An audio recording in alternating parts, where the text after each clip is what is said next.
My son sold the house and kicked me out in the middle of a blinding snowstorm. He thought I had nothing left. I walked away without saying a word. But the next morning his phone would not stop ringing. And when he found out the truth, it was already too late. Before I continue this story, let me know where you are watching from in the comments below. Hit like and subscribe if you have ever had to walk away from toxic family members to protect your peace, and let us dive into exactly how I made them pay. I am Clarence Montgomery, though everyone in the city calls me Clay. I am 72 years old, and for 35 years I served as the director of city zoning for the city of Chicago. I navigated the most brutal, corrupt, and cutthroat political landscapes in the country. But to my son Darius and his wife Vanessa, I was just a relic. I always wore a faded, heavy puffer jacket and drove a beat-up, rusted Chevy truck. I never flashed my money. I let them think I was just a tired old black man surviving on a modest city pension, a man who was quietly fading away into irrelevance. They thought I was a burden. They were dead wrong. It was a freezing Tuesday evening in late January. A Category 3 blizzard was actively ripping through Chicago, burying the streets in heavy, blinding snow. The wind blowing off Lake Michigan was howling, dropping the wind chill down to -15 degrees, the kind of cold that seeps into your bones and makes it hard to breathe. I was standing on the front porch of the house I bought 40 years ago, watching the heavy oak front door swing violently open. My daughter-in-law Vanessa stood in the doorway, blocking the heat from inside. She was 33 years old, a white woman who owned a high-end boutique wellness spa in the city. She lived her entire life, completely wrapped in a bubble of unearned entitlement, and she always looked at me like I was a stain on her expensive hardwood floors. She did not say hello. She did not ask if I was freezing. She just heaved 2 heavy black plastic garbage bags out onto the snow-covered porch. They landed at my feet with a dull, heavy thud. The plastic ripped open slightly, exposing my winter boots, a few of my old sweaters, and the framed photograph of my late wife, Beatrice. "You need to leave, Clay," Vanessa said. Her voice was just as sharp and cold as the winter wind. "We sold the house. The closing was finalized this afternoon. A cash buyer made an incredible offer that we simply could not refuse, and we have to hand over the keys completely vacant by tomorrow morning. So grab your garbage and go." Her words hit me much harder than the freezing storm. We sold the house. This was a 4-bedroom brick colonial in Hyde Park. My wife Beatrice and I bought this house 4 decades ago when the banks barely wanted to approve a mortgage for a young black couple. We poured our blood, our sweat, and our tears into this foundation. Beatrice planted the oak tree in the front yard. We raised Darius inside these walls. Beatrice took her last breath in the master bedroom upstairs 4 years ago. Every single corner of this property held the ghost of the woman I loved more than life itself. But legally, in the cold eyes of the law, Vanessa was right. 2 years ago, Darius had come to me with a thick folder full of legal documents. He played the role of the concerned, highly educated son perfectly. He sat at my kitchen table and told me that estate taxes and probate courts were going to completely wipe out my legacy when I passed away. He begged me to transfer the deed of the house into his name to protect the asset. I trusted him. I signed the paperwork because a father is supposed to trust his only child. I thought I was securing his future. I had no idea I was signing my own eviction notice.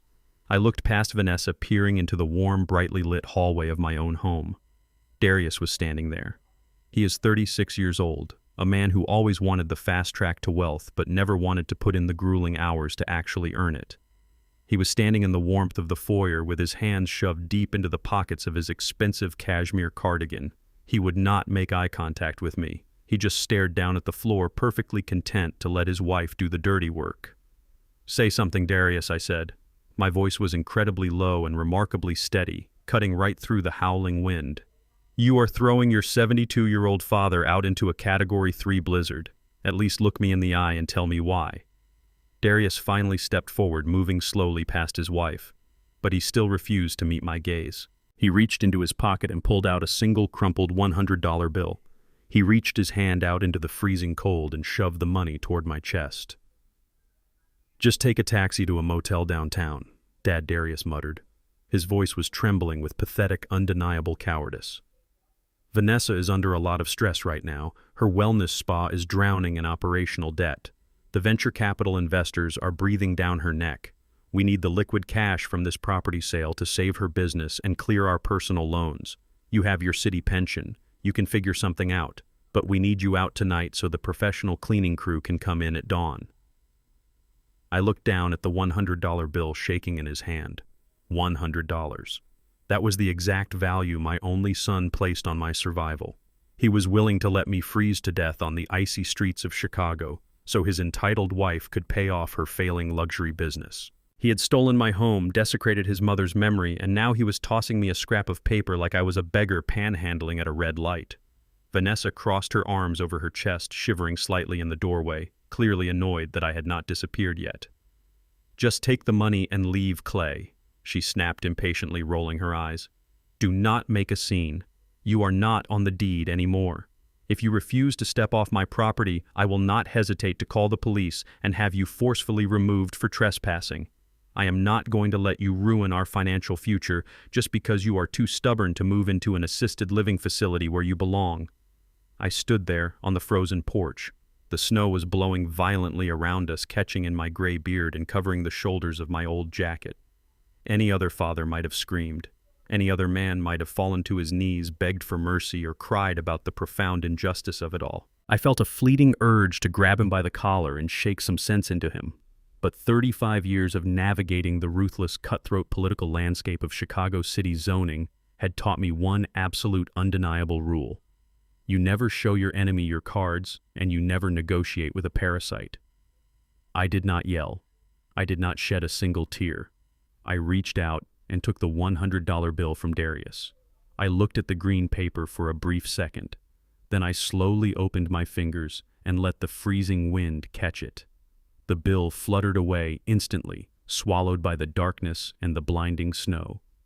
Darius flinched, finally looking up at my face in shock. He expected to see a broken, helpless old man crying for shelter. Instead, he saw an absolute predator. I reached down, picked up my heavy ring of keys, and turned my back on them. I did not take the garbage bags full of my clothes. I did not say goodbye. I walked down the icy driveway toward my beat-up, rusted Chevy parked on the street. Behind me, I heard the heavy oak door slam shut, the deadbolt clicking loudly into place. The sound was supposed to be the definitive end of my life. They truly thought they had just locked a poor old man out in the cold with absolutely nothing to his name. I opened the creaking door of my truck, climbed into the freezing cabin, and turned the ignition. The heavy engine roared to life. I shifted into gear and drove away into the whiteout. They thought I had nowhere to go. They had absolutely no idea that I was driving straight to my luxury penthouse at the very top of the apex tower in the center of the city, and they had absolutely no idea that the wealthy cash buyer who had just purchased this house for $1.2 million was a shell company owned entirely by me. The slaughter was about to begin. I sat in the driver's seat of my beat-up Chevy truck as the Category 3 blizzard battered the windshield. The heater was barely working, blowing a weak stream of lukewarm air against the freezing Chicago winter. My hands were gripping the steering wheel so tight that my knuckles ached. Outside, the snow was falling so heavily it looked like a solid white wall swallowing the house I had just been kicked out of, the house where I had spent 40 years of my life. My phone started vibrating violently in my pocket. I pulled it out and looked at the glowing screen. It was a text message from my daughter-in-law, Vanessa. The message read, "Do not even think about calling the police and making a scene, old man. You are not on the deed anymore. Accept the truth and move on." I stared at those words for a long moment. The absolute audacity of this woman was staggering. She truly believed she had won. She thought she had outsmarted a helpless senior citizen and discarded him like a bag of trash in the snow. She thought she was untouchable. I did not text her back. I did not call my son to scream or beg. I simply pressed the power button, locked the screen, and tossed the phone onto the passenger seat. I shifted the truck into drive. The old tires spun for a second on the icy road before catching grip. I slowly pulled away from the curb, leaving the Hyde Park neighborhood behind me in the rearview mirror. Darius and Vanessa thought I was driving into the abyss. They thought I was heading south to find some cheap rundown motel, counting my meager pennies to pay for a room that smelled of stale smoke and desperation. They assumed I would be shivering in the dark, crying over my lost home. But I was not driving south. I merged onto the empty, snow-covered highway and headed straight for the gleaming, towering skyline of downtown Chicago. For 35 years, I served as the director of city zoning. I knew every single inch of this city. I knew where the multi-million-dollar developments were going to be built a decade before the developers even bought the land. People looked at me and saw a quiet civil servant pushing papers in a municipal building. They saw a black man who kept his head down and did his job. But you do not control the zoning and commercial planning of the third largest city in America without learning exactly how real wealth is created, moved, and concealed. While my son Darius was out trying to look wealthy by leasing expensive cars and buying designer clothes he could not afford, I was quietly buying up premium commercial real estate through blind trusts. I let them think I was a modest pensioner living on a fixed income because I wanted to see who they truly were. I wanted to see how they would treat me when they thought I had absolutely nothing to offer them. And tonight, they had shown me their true colors. I pulled my rusty truck up to the sleek, ultra-modern glass tower known as the Apex. It was the most exclusive and heavily guarded residential building in the entire financial district. The valet, wrapped in a heavy winter coat, rushed out into the blizzard. He did not give my beat-up vehicle a strange look. He did not treat me like I did not belong. He opened my door with absolute respect. "Good evening, Mr. Montgomery," he said politely over the howling wind. "Terrible weather out there tonight, sir." "Thank you, David," I replied, handing him a crisp $50 bill. "Keep the heater running for a bit." I walked through the revolving glass doors and stepped into the massive, pristine marble lobby. The warmth of the building enveloped me instantly. The concierge gave me a respectful nod as I walked past the main elevator banks. I approached a single unmarked steel door at the end of the corridor, the private lift. I reached into my wallet and pulled out a thick, solid black keycard. I swiped it against the hidden scanner. The heavy steel doors glided open silently. I stepped inside and the elevator shot up past 60 floors, bypassing everyone else, taking me straight to the crown jewel of the entire building, the penthouse. The doors opened into a sprawling 6,000-square-foot sanctuary of glass, steel, and imported dark wood. The floor-to-ceiling windows offered a breathtaking panoramic view of the blizzard burying the city below. The storm that was supposed to kill me was now just a silent, beautiful movie playing outside my window. I took off my snowy puffer jacket and laid it over an expensive Italian leather sofa. I walked straight down the long, gallery-style hallway and entered my master's study. The room was lined with thick books, architectural blueprints, and financial ledgers. I moved a heavy bronze sculpture on the bookshelf, revealing a biometric scanner hidden in the wall. I pressed my thumb against the glowing green glass. A hidden steel safe clicked heavily and swung open. Inside that safe were not just stacks of emergency cash. There were property deeds, trust fund portfolios, holding company documents. It was the physical proof of my true life's work. I reached inside and pulled out a thick, freshly printed legal folder. It was the real estate closing documents for the house in Hyde Park. The very house I had just been evicted from 2 hours ago. Vanessa had gloated to my face on the front porch. She had bragged about a wealthy cash buyer making an incredible above-market offer they simply could not refuse. $1.2 million paid in full with a wire transfer scheduled to clear first thing tomorrow morning. She needed that money desperately to save her failing wellness spa and pay off the mountain of debt she and my son had secretly accumulated. I opened the folder and flipped to the final page. I looked at the buyer signature line. The purchasing entity was listed as Blue Oak LLC. Blue Oak LLC.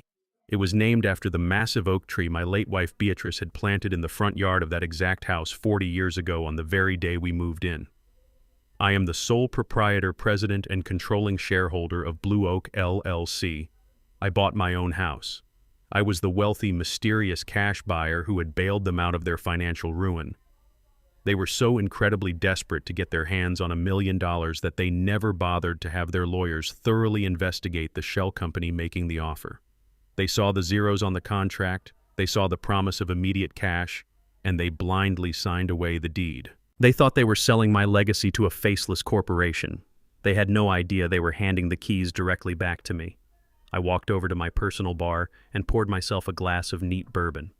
I stood by the massive glass window, taking a slow sip as the amber liquid warmed my chest.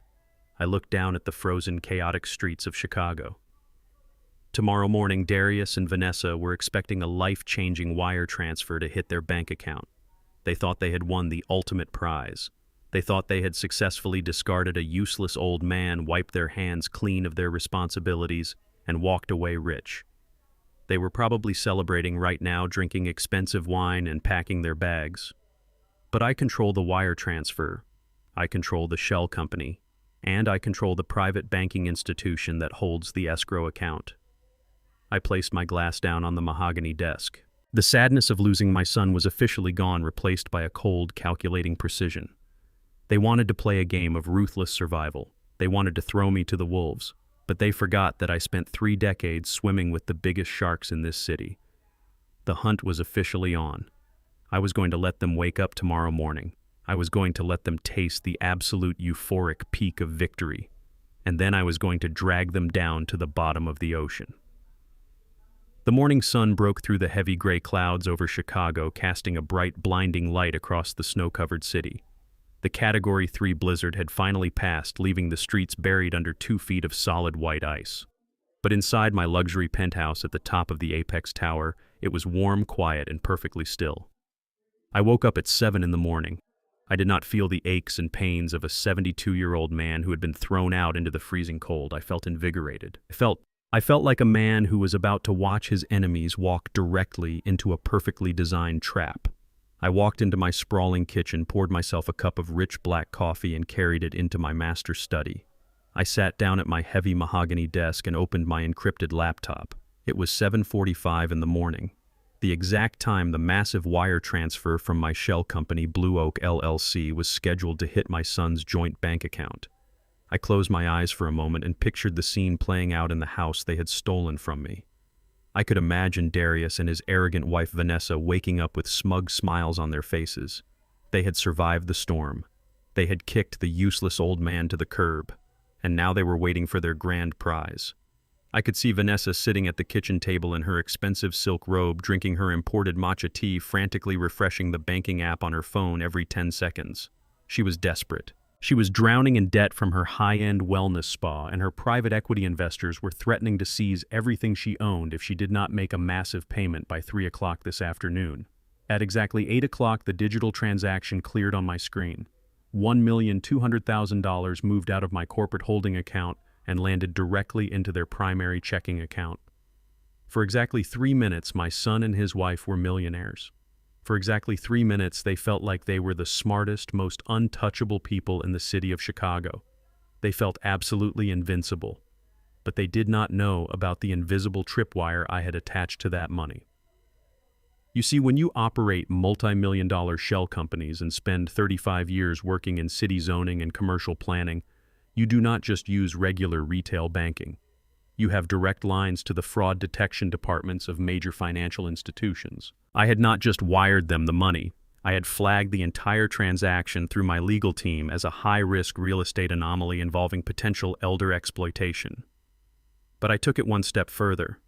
Before the sun even came up, I had my ruthless attorney Julian Reed file a suspicious activity report with the Internal Revenue Service and the FBI White-Collar Crime Division.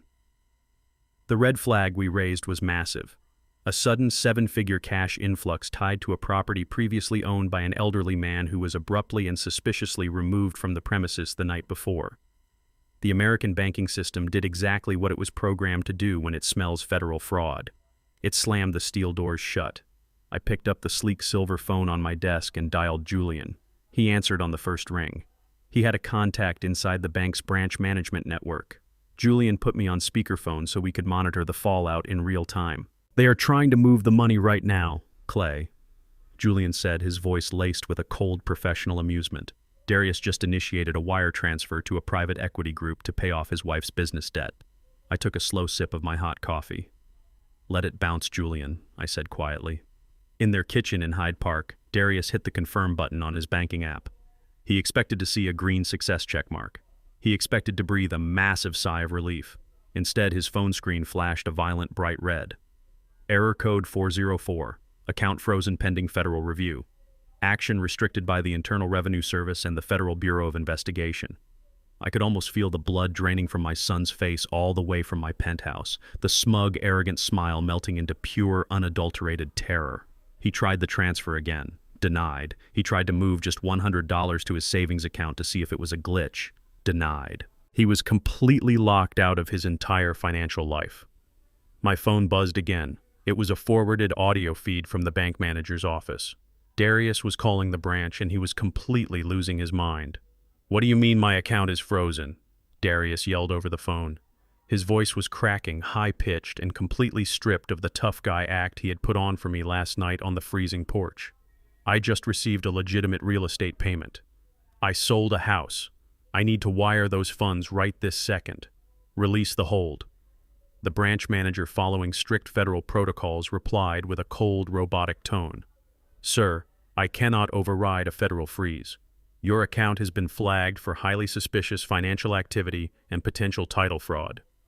The IRS and the FBI have placed a hard lock on all your assets until a full comprehensive investigation is conducted." In the background of that phone call, I heard a sound that was pure music to my ears. It was Vanessa. She was screaming. She was not just crying, she was shrieking like a cornered animal, realizing the trap had just snapped shut on its leg. "What do you mean we cannot touch the money?" Darius, Vanessa shrieked, her voice echoing shrilly over the phone line. "The deadline for my spa investors is at 3 o'clock this afternoon. If we do not wire them that payment today, they are going to seize the business. They are going to take the spa. They are going to take our cars. They are going to take everything. Fix this right now. Fix this right now." Darius begged the bank manager, completely ignoring his wife's hysterical breakdown. "You do not understand. If I do not move this money today, we are completely ruined. You have to let the transfer go through. I will bring the deed to the bank. I will bring the closing documents. I will bring whatever you want. Just unlock the account." "I am sorry, sir," the manager said, not sounding sorry at all. "If you try to access these funds digitally again, or if you attempt to circumvent this freeze in any way, I am legally obligated to contact federal authorities to have you detained. Have a good day." The line went dead. I sat back in my leather chair, looking out over the snow-covered city. The storm outside had settled, but the hurricane inside my son's house had just made devastating landfall. They had the money. It was right there on their screen, teasing them. $1.2 million. But they could not touch a single penny. It was like dying of thirst while staring through soundproof glass at an ocean of fresh water. Vanessa was screaming about her creditors. She was blaming Darius. She was throwing things across the kitchen. The luxurious, untouchable life she thought she had secured by throwing a 72-year-old man into a blizzard was crumbling around her in real time. They were completely paralyzed by fear and financial ruin. And the absolute best part was that they still had absolutely no idea that I was the one pulling the strings. They thought it was just terrible luck. They thought it was an overzealous banking system glitching at the worst possible moment. They thought they just needed to go down to the bank and clear up a simple misunderstanding. I finished my coffee and placed the mug neatly on my desk. I walked over to my expansive closet and pulled out a tailored charcoal suit and a heavy wool overcoat.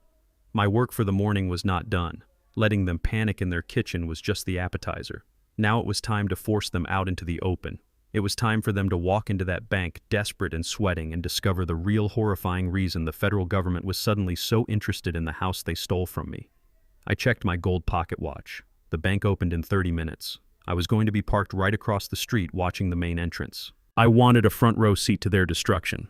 I sat in the back of a blacked-out luxury SUV parked directly across the street from the downtown branch of the First National Bank. The engine idled silently, keeping the cabin perfectly warm against the freezing Chicago morning. Through the heavily tinted windows, I had a front row seat to the greatest show on earth, the destruction of my son. At exactly 9:15, a sleek silver Range Rover careened around the corner, sliding slightly on the slush-covered pavement. It hopped the curb and parked illegally in a loading zone. Darius and Vanessa practically fell out of the vehicle. They did not look like the smug, entitled couple who had tossed me out into a blizzard the night before. Darius was not wearing his expensive cashmere coat. He had thrown on a wrinkled jacket. Vanessa was wearing sweatpants and a messy bun. Panic does not care about your aesthetic. They sprinted across the icy sidewalk, slipping and stumbling, desperate to get through the heavy glass doors of the bank. They thought they were walking in to demand an apology from a teller and unlock their money. They had no idea they were walking straight into a federal interrogation. I picked up my phone. My lawyer, Julian Reed, was already on the line. Julian is an apex predator in a $3,000 suit, and he has high-level contacts in every major financial institution in the city. He had arranged for the branch manager, a strict, no-nonsense man named Mr. Sterling, to handle my son personally. Julian had a live audio feed of the meeting patched directly through to my phone, perfectly legal under the bank internal fraud investigation protocols. I pressed the phone to my ear, leaned back against the plush leather seat, and listened to the rats enter the maze. I heard the heavy door of the manager office click shut. Then Vanessa's voice pierced the audio feed. It was shrill, desperate, and dripping with her usual toxic entitlement. She demanded that Mr. Sterling release the hold on their account immediately. She barked that they had a massive commercial payment due at 3 o'clock and that the money was legally theirs. She claimed they just sold a house, had the closing documents, and that the bank system made a mistake that was about to cost her entire business. Darius chimed in, trying to sound authoritative but failing miserably. He told the manager they did not want to make a scene, but they would call their lawyers if the issue was not resolved in the next 5 minutes. He ordered him to just authorize the wire transfer. The silence from Mr. Sterling was absolute perfection. I could picture him sitting behind his mahogany desk looking at them with the detached clinical expression of a surgeon about to amputate an infected limb. When he finally spoke, his voice was chillingly calm. He told them there was no system mistake. He highly recommended they call their lawyers because they were going to need them very soon. I heard Darius swallow hard, asking what that was supposed to mean, as his fake bravado instantly evaporated. Mr. Sterling stated flatly that their account was not frozen because of a technical glitch. It was frozen by the Federal Fraud Division. He explained that the $1.2 million wire transfer they received this morning had been flagged for catastrophic irregularities regarding the chain of title on the property they just sold. Vanessa scoffed loudly, calling it ridiculous. She argued that Darius' father transferred the deed to him 2 years ago and that they had the quitclaim deed notarized and filed with the county, making it completely legal. I smiled in the darkness of my SUV. This was the exact moment I had been waiting for. This was the trap I had set 2 years ago when Darius first brought me those papers. Mr. Sterling continued, his tone dropping to a lethal whisper. He told them the bank had reviewed the quitclaim deed. He noted that the deed transferred ownership of the property located in Hyde Park from Clarence Montgomery and Beatrice Montgomery over to Darius Montgomery. He pointed out that the document was dated and signed exactly 24 months ago, featuring 3 signatures. Darius' signature, my signature, and my late wife Beatrice's signature. I heard a sharp, sudden intake of breath from Darius. It was the sound of a man realizing he had just stepped off a cliff in the dark. Mr. Sterling dropped the bomb with absolute precision. He explained that a preliminary background check required for transfers of this magnitude revealed a very alarming discrepancy.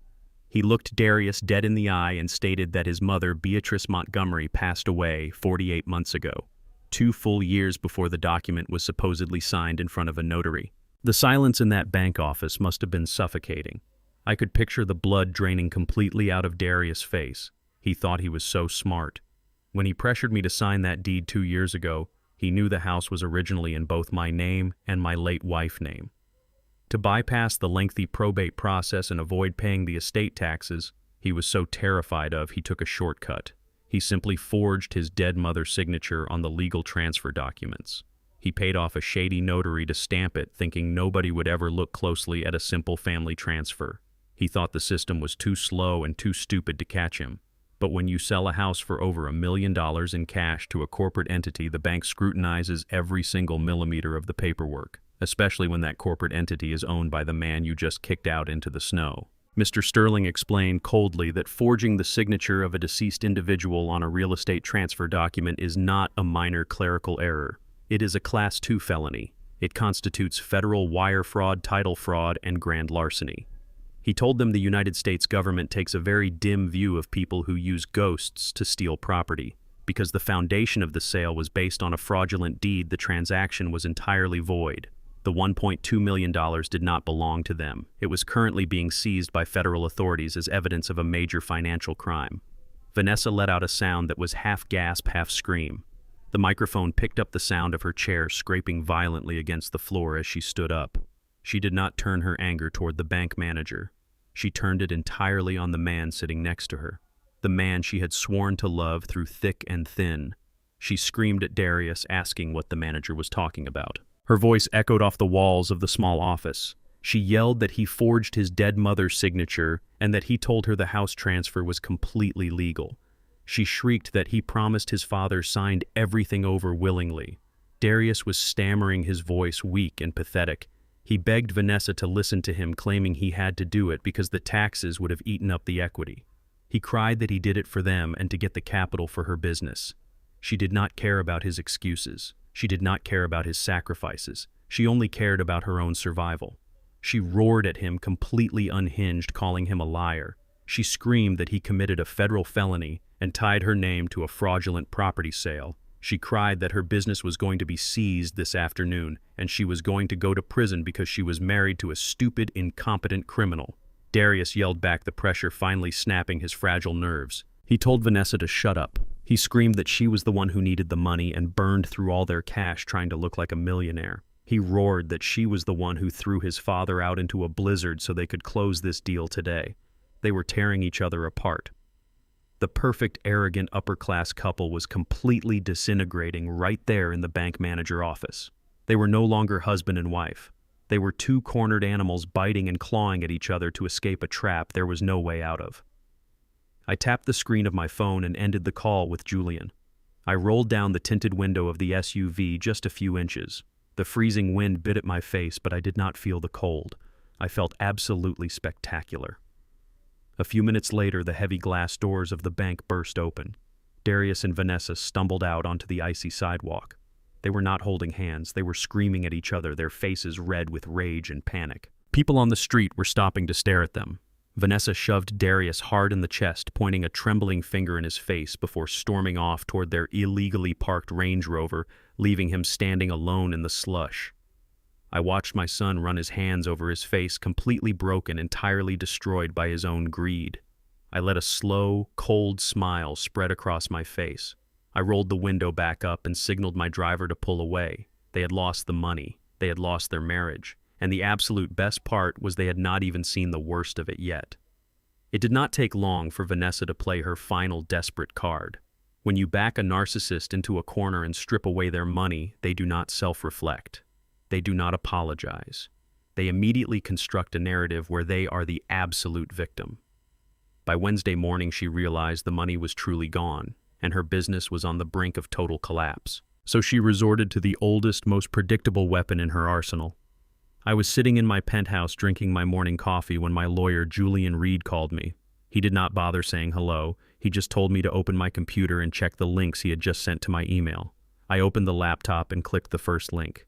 It took me to a social media platform. TikTok. I do not use social media, but I understand how the game is played. The video on my screen already had over 2 million views, and sitting right in the center of the frame looking directly into the camera with red puffy eyes was my daughter-in-law Vanessa. She had set the scene with absolute manipulative perfection. She was sitting on the floor of her expensive boutique wellness spa wearing a plain, oversized gray sweater. She had wiped off all her expensive makeup. Her hair was messy. She looked small, fragile, and utterly terrified. She was broadcasting a masterclass in psychological manipulation. She spoke to her 50,000 followers with a trembling voice. She told them a story about a young female entrepreneur under attack. She wiped away a single perfectly timed tear and looked into the lens. "I never thought I would have to make a video like this," Vanessa said, her voice cracking. "But I am terrified for my safety and my business. My husband, Father Clarence, has been living with us. We have tried to give him everything. We tried to get him medical help because his mind is slipping. He is suffering from severe dementia. But recently he became violent and completely paranoid." She paused, taking a deep, shaky breath for dramatic effect. "He is currently being manipulated by greedy, predatory lawyers," she continued. "They are using his confused mental state to extort me. They froze our family bank accounts. They are trying to steal the wellness spa that I built with my own 2 hands. He cornered us at the bank yesterday and threatened us. I am just a young woman trying to run a small business, and I am so scared of what this angry, unpredictable man might do next to me or my family." I sat in the silence of my penthouse and watched this 33-year-old white woman weaponize her tears against a 72-year-old black man. She knew exactly what she was doing. She knew the dark history of this country. She knew the stereotypes. She knew that society is hardwired to fiercely protect a crying, fragile white woman and to instantly fear an angry, unpredictable black man. She was painting me as a violent, deranged threat to cover up the fact that her husband had forged a federal document. She did not stop there. The second link Julian sent me was from LinkedIn, the professional networking site. Vanessa had posted a similar video there, but tailored for a corporate audience. She wrote a long caption about being a female founder facing vicious legal extortion from a toxic family member. She claimed her business was under siege by malicious lawsuits and begged the Atlanta business community to stand with her against elder financial abuse. She was trying to turn my stolen money into a feminist crusade. The consequences were immediate and absolutely vicious. The comment section under her videos was an absolute war zone. Thousands of strangers were calling for my arrest. People were telling her to get a restraining order. They were calling me a monster, a parasite, and an abuser. The digital mob had been unleashed. They did not know I was a millionaire. They did not know I was a former city zoning director. They only knew my name, and they thought I was a crazy, violent old man ruining a young woman's dream. People began leaving hundreds of fake one-star reviews on local business pages, mistakenly associating me with random companies. Strangers were sending death threats to the old house in Hyde Park, completely unaware that I had already evicted myself from the premises. Half an hour later, Julian walked through the front doors of my penthouse. He was furious. He threw his leather briefcase onto my dining table and started pulling out stacks of printed screenshots. "Clay, this is textbook defamation," Julian said, his voice vibrating with professional outrage. "This is libel per se. She is assassinating your character in front of millions of people. She used your full name. She is accusing you of federal extortion and physical threats. We can file an injunction by noon. We can hit her with a massive cease and desist order. We can take her to civil court and strip away every single asset she claims to own. We can have her social media accounts permanently shut down before the sun goes down today." I walked over to the kitchen island and poured myself another cup of coffee. I moved slowly, smoothly, completely unbothered by the stacks of paper Julian was waving around. I took a sip of the hot, dark liquid and looked at my lawyer. "No," I said quietly. "We are not going to sue her for defamation. Do not file a single piece of paper." Julian stopped pacing. He stared at me like I had completely lost my mind. "Clay, she is destroying your reputation. She is mobilizing a digital army against you. You cannot just sit back and let her broadcast these lies. You have to strike back immediately." "I am striking back, Julian," I replied. "But you do not swat a fly with a sledgehammer. And you absolutely do not fight a public lie with a legal press release." I walked over to the floor-to-ceiling window and looked down at the sprawling city. "Think about it, Julian," I explained. "If we sue her for defamation right now, we give her exactly what she wants. She wants a public fight. If we send a cease and desist, she will post a video crying about how the big bad rich lawyers are trying to silence her truth. She will set up a crowdfunding campaign and raise $500,000 from sympathetic strangers. She will become a martyr. Defamation lawsuits take years to litigate. I do not want to fight her in the court of public opinion for the next 3 years. I want to cut her oxygen supply right now." Julian slowly lowered the stack of papers to the table. His eyes narrowed as he began to see the invisible lines I was drawing. "Then, what exactly are we going to do, Clay?" he asked. I turned away from the window and looked Julian dead in the eye. "I do not care about her internet followers," I told him. "I care about her cash flow. She missed her massive payment to her private equity investors yesterday because I froze the bank account. She is completely broke, but she is still sitting in that expensive boutique spa making videos. She is still operating her business. I want your forensic accounting team to stop looking at TikTok and start looking at her business licenses." I walked over to the table and tapped my finger against the polished wood. "I want to know exactly how a woman who is drowning in personal debt managed to secure a premium commercial lease in one of the most expensive districts in this city. I want her tax records. I want her operating agreements. But most importantly, Julian, I want to know exactly who holds the commercial lease for that building. Find out who her landlord is." Julian let out a slow breath. A dangerous, predatory smile began to spread across his face. "You think she lied on her commercial lease agreement?" he asked. "I know she did," I replied. "You do not get a prime commercial property with a failing credit score unless you commit serious financial fraud on the application. She probably forged income statements. She probably claimed assets she does not own. I want your team to dig into every single piece of paper she ever submitted to open that spa." I straightened the collar of my shirt. Let the internet strangers scream Julian. Let Vanessa feel victorious. Let her climb as high as she possibly can on her mountain of fake victimhood. Because the higher she climbs, the harder the impact will be when I completely shatter the concrete foundation she is standing on. Find the lease, Julian. Find the bloodline of her business. Julian packed the screenshots back into his briefcase and snapped it shut. "Consider it done, Clay. My team will tear her corporate history apart piece by piece. We will have the name of her commercial landlord by tonight." Julian walked out of the penthouse, leaving me alone with the quiet hum of the city below. I sat back down in my leather chair and took another sip of coffee. Vanessa thought she could use her white tears to paint a target on my back. She thought she was playing a game of public relations. She had no idea she was playing a game of total financial annihilation.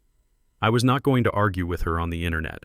I was going to quietly, legally, and ruthlessly repossess her entire world. The sun was beginning to set over the freezing city of Chicago, casting a deep orange glow across the floor-to-ceiling windows of my penthouse. I was standing by the glass looking down at the icy streets below when the private intercom on my mahogany desk buzzed softly. It was the head concierge down in the main lobby. His voice sounded tight and uncomfortable. "Mr. Montgomery," the concierge said carefully. "I am so sorry to disturb your evening, sir. There is a couple down here in the lobby making quite a scene. An older white gentleman and a woman. They bypassed the main security desk and are demanding to be led up to your residence. They claim they are your family by marriage. I threatened to call building security, but the man said he hired a private investigator to find this address, and he will not leave until he speaks with you." I knew exactly who was standing in my lobby. Richard and Diane, Vanessa's parents. The people who raised the entitled, spoiled woman who had thrown me out into a blizzard.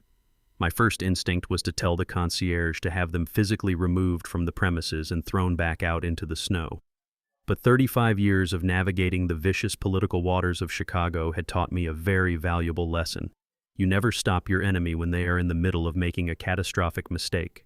You open the door, and you let them walk right into the trap. "Send them up," I said calmly.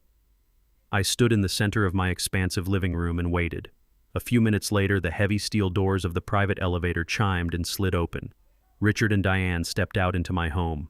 They came ready for a fight, but the moment they stepped off the elevator, their entire aggressive demeanor hit a brick wall. They looked around the 6,000-square-foot penthouse in absolute stunning disbelief. They took in the imported Italian marble floors, the crystal chandeliers, the modern art hanging on the walls, and the breathtaking panoramic view of the financial district. Diane clutched her expensive designer handbag tightly against her chest. Her mouth literally fell open. Richard stopped dead in his tracks. He was wearing a tight, tailored suit that screamed new money and desperation. He swallowed hard, his face turning a slight shade of red as his brain struggled to process the reality in front of him. They were conditioned to look down on me.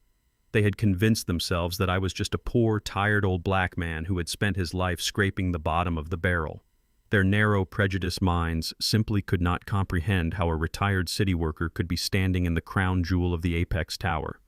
But arrogance is a very stubborn disease. It did not take long for Richard to override his confusion with a narrative that fit his own twisted worldview. He quickly rearranged his face into a familiar, condescending sneer. "Well," Richard said, stepping fully into the living room without asking for permission, "I suppose this explains where the stolen money went.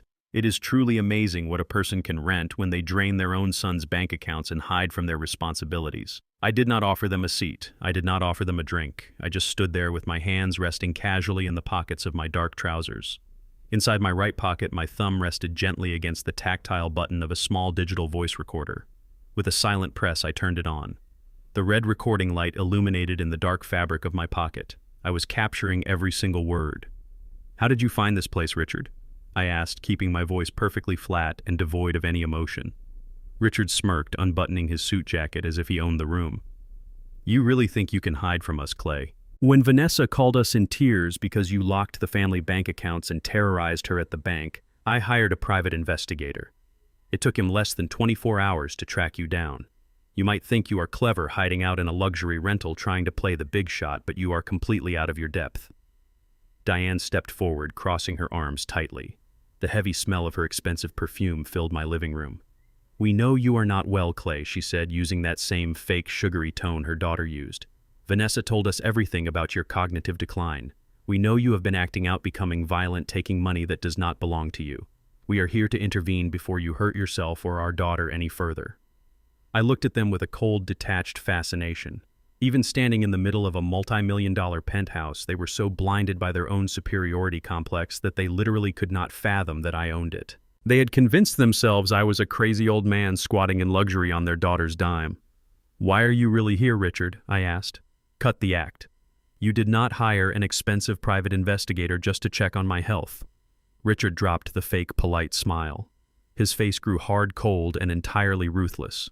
He took a heavy step closer to me, trying to use his physical presence to intimidate me. But I had spent decades dealing with corrupt union bosses and cutthroat real estate developers. A soft-handed country club executive was not going to make me flinch. I am here to fix the mess you created, Richard said, his voice dropping to a threatening growl. My daughter's reputation is taking a hit because of your little stunts. Darius is a weak man who cannot handle his own household, but Vanessa is my blood. I will not let a stubborn, washed-up old man drag her down and ruin her business. He reached into his tailored jacket and pulled out a sleek leather checkbook. He tossed it onto my glass coffee table with a loud smack. He pulled a gold pen from his pocket and quickly scribbled on the paper. He tore the check out and slid it across the glass toward me. Here is how this is going to work, Richard said, leaning aggressively over the table. I just wrote you a check for $50,000. You are going to take that money right now. You are going to pick up your phone and call the bank manager. You are going to drop this ridiculous federal fraud complaint, and you are going to tell them to release the $1.2 million to my daughter immediately. I looked down at the check on the table. $50,000. Then I looked back up at Richard. And if I refuse? Diane let out a dramatic, exaggerated sigh. Oh, Clay, please do not make this harder than it has to be. If you force our hand, we will have absolutely no choice but to protect Vanessa by any means necessary. Richard nodded, a malicious glint shining in his eye. If you do not take that money and drop the complaint right now, my lawyers will make your life a living hell in Chicago. We will sue you for the emotional abuse and psychological distress you have inflicted on my daughter. We will use the viral social media videos she posted. We will use the medical records she gathered, and we will drag your name through the absolute mud. We will tie you up in court for years until you are completely bankrupt. He pointed a finger directly at my chest. People like you need to learn to know their place, Richard spat, the ugly elitist undertone of his words completely unhidden now. You were lucky my daughter even let you live in that house for as long as she did. You are nothing but a burden. Take the money, fix the bank account, and we let you disappear in peace. Fight us, and I will personally make sure a judge declares you mentally incompetent and locks you in a state-run psychiatric facility for the rest of your miserable life. The silence in the penthouse was profound. The sheer audacity, the staggering entitlement of these people was breathtaking.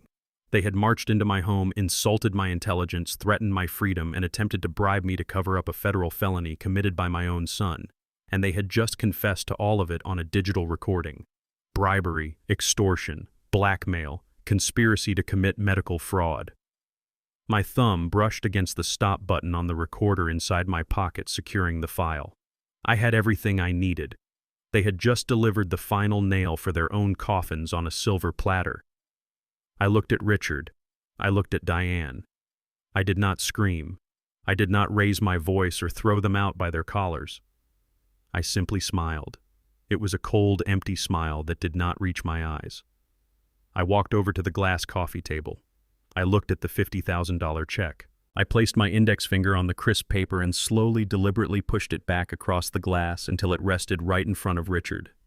Richard's face turned purple with rage. "Are you deaf, old man?" he shouted, dropping the polite facade entirely. "Did you not hear a single word I just said? I will destroy you. I will take everything you have." I looked Richard dead in the eye. My voice was dangerously quiet, cutting through his shouting like a razor blade. "Do what you think is right, Richard," I said casually. "The door is behind you." Diane gasped, grabbing her husband's arm in panic. "Richard, let us go. He has completely lost his mind. There is no talking to him. He is totally delusional." I stepped aside and gestured toward the private elevator. "You know the way out," I told them. "And I suggest you tell your daughter to enjoy her fake wellness spa while she still can. Because the weather in Chicago is about to change very drastically." Richard glared at me, his chest heaving with anger. He snatched the check off the table and shoved it into his pocket. "You are going to regret this, Clay. You are going to die with absolutely nothing." He turned around and stormed into the elevator with Diane close behind him. The steel doors slid shut, hiding their furious faces from my sight. I stood alone in the quiet penthouse. I pulled the digital recorder out of my pocket and looked at the glowing red screen. I had let them walk away feeling powerful. I let them believe they were the predators and I was just cornered prey. But they had absolutely no idea that they had just handed me a loaded gun. I walked over to my desk and picked up my phone to call my lawyer. The trap was perfectly set. I was still standing in the quiet of my penthouse holding the digital recorder that contained the desperate threats of Vanessa's parents when my private cell phone began to ring. It was an unknown number. I normally do not answer unsolicited calls, especially when I'm in the middle of preparing a legal slaughter. But something in my gut, that instinct forged over 35 years of navigating Chicago cutthroat zoning department, told me to pick it up. I answered the phone without saying my name. A woman's voice came through the speaker. She sounded nervous, her breath hitching slightly, but there was an underlying current of absolute determination in her tone. She asked if she was speaking to Clarence Montgomery. She said I did not know her, but she knew exactly who I was, and more importantly, she knew exactly what my daughter-in-law was hiding. I asked her for her name. She told me her name was Kendra. She was a 31-year-old black woman who worked as the general manager of Vanessa high-end boutique wellness spa. She told me she had seen the viral video Vanessa posted online crying about a violent, deranged father-in-law. Kendra said she knew it was a complete fabrication because she knew the real reason Vanessa was panicking in her office behind closed doors. She said she had something I needed to see, something that would put Vanessa and my son away for a very long time. I did not hesitate. I told her to meet me in 30 minutes at a 24-hour diner on the south side of the city, a place far away from the glittering lights of the financial district and the arrogant eyes of the buckhead elites. I put on my old puffer jacket, leaving the luxury suit behind. I drove my rusted Chevy truck through the freezing, snow-lined streets of Chicago. When I walked into the diner, it was nearly empty. The smell of cheap coffee and fried grease hung in the air. I spotted her immediately sitting in a back booth. Kendra looked exhausted. She had dark circles under her eyes, and her posture carried the heavy weight of a woman who was constantly overworked and fundamentally disrespected. I slid into the booth across from her. I ordered 2 black coffees from the waitress and waited for Kendra to speak. She looked at me, studying my face, perhaps expecting the crazed, senile old man her boss had described to the world. Instead, she saw a man who was perfectly calm, perfectly lucid, and entirely ready to listen. Kendra wrapped her hands around her warm coffee mug and began to talk. She told me what it was really like working for a woman like Vanessa. She described the daily microaggressions, the condescending tone, the way Vanessa treated her like the hired help, despite the fact that Kendra held a master's degree in business administration. Vanessa was the face of the spa. She took the photos, drank the champagne, and accepted the praise. But Kendra was the one who actually ran the operations, managed the staff, and balanced the books. Kendra said Vanessa thought she was just a glorified receptionist. She thought Kendra was too ignorant to understand the financial spreadsheets she was ordered to file. But Kendra saw everything, and when she saw the video of Vanessa weaponizing her white tears against an elderly black man, knowing the devastating consequences that kind of lie carries in this country, Kendra decided she had finally seen enough. She reached into her oversized tote bag and pulled out a thick, heavy manila envelope. She slid it across the sticky diner table toward me. I kept backups of everything, Mr. Montgomery, Kendra said, her voice dropping to a serious, calculated whisper. When the bank accounts were frozen yesterday, Vanessa went into a state of absolute hysteria. She started frantically shredding documents in her office. She ordered me to delete digital files from the main server, but I had already copied the internal financial ledgers to a secure drive weeks ago, because I knew the ship was sinking and I refused to let her drag me down with it. I opened the envelope. Inside were dozens of printed spreadsheets, bank routing numbers, and internal payroll documents. I put on my reading glasses and began to scan the numbers. What I saw on those pages completely eclipsed the theft of my house. It eclipsed the $80,000 they stole from my emergency fund. What I was looking at was a massive, systemic, and utterly devastating federal crime. Vanessa was not just drowning in $1.5 million of commercial debt. She was actively stealing from her own employees to keep her fake luxury lifestyle afloat. I looked at the payroll ledgers. Vanessa had been deducting federal income taxes, state taxes, and Social Security contributions from the paychecks of her entire staff, including the massage therapists, the cleaners, and the trainers, but she was not submitting that money to the Internal Revenue Service. She was illegally pocketing their tax withholdings and funneling the cash straight into her own personal accounts. She was using the hard-earned money of working-class people to pay for her designer clothes, her expensive dinners, and her leased Range Rover. But it did not stop there.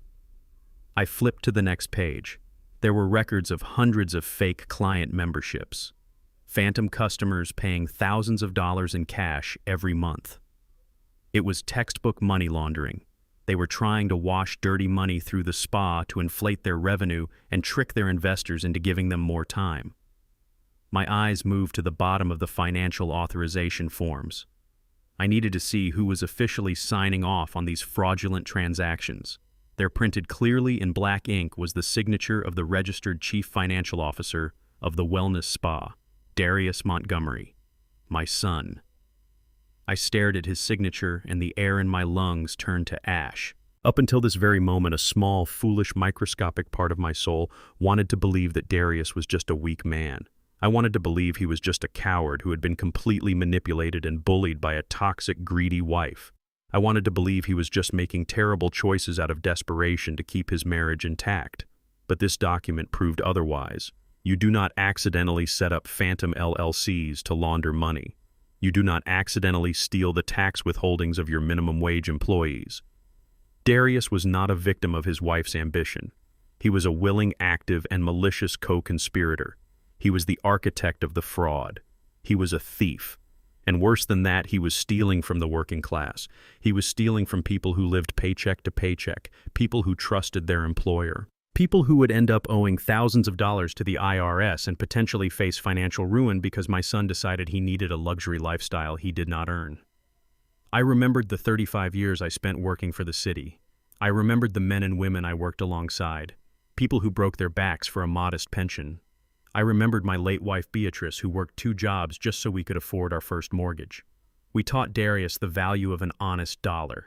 We taught him to respect the labor of others, and he had taken those lessons, spat on them, and became the exact kind of parasite I had spent my entire life fighting against.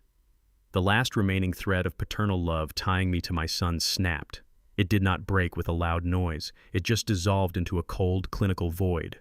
The man who forged these documents was not my blood. He was a criminal who needed to be completely eradicated from society. I closed the folder and looked up at Kendra. Her eyes were wide, watching the silent transformation happen across my face. "You did the right thing, bringing this to me, Kendra," I said, my voice completely devoid of warmth. "This goes far beyond elder abuse. This is federal tax evasion and wire fraud. If they go down, they will try to drag you with them. But you have my word, you are fully protected." I reached into my pocket, pulled out my checkbook, and wrote her a personal check for $25,000. I slid it across the table. "Take this," I told her. "Keep your mouth completely shut. Go to work tomorrow like nothing happened. And when the federal agents raid that spa, you hand them your hard drive and you tell them everything. When the dust settles and that building is empty, I am going to buy the commercial lease.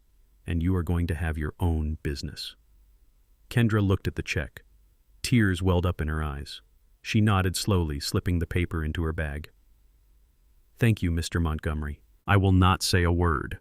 She got up and left the diner, disappearing into the snowy night. I sat alone in the booth. I pulled out my phone and called Julian Reed. It was past midnight, but he answered immediately. "Julian," I said, my voice cutting through the static of the line like a scalpel. "I need you to contact the Financial Crimes Division of the FBI first thing in the morning. I have the smoking gun." I told him everything I had just discovered. The tax fraud, the money laundering, the fake client memberships.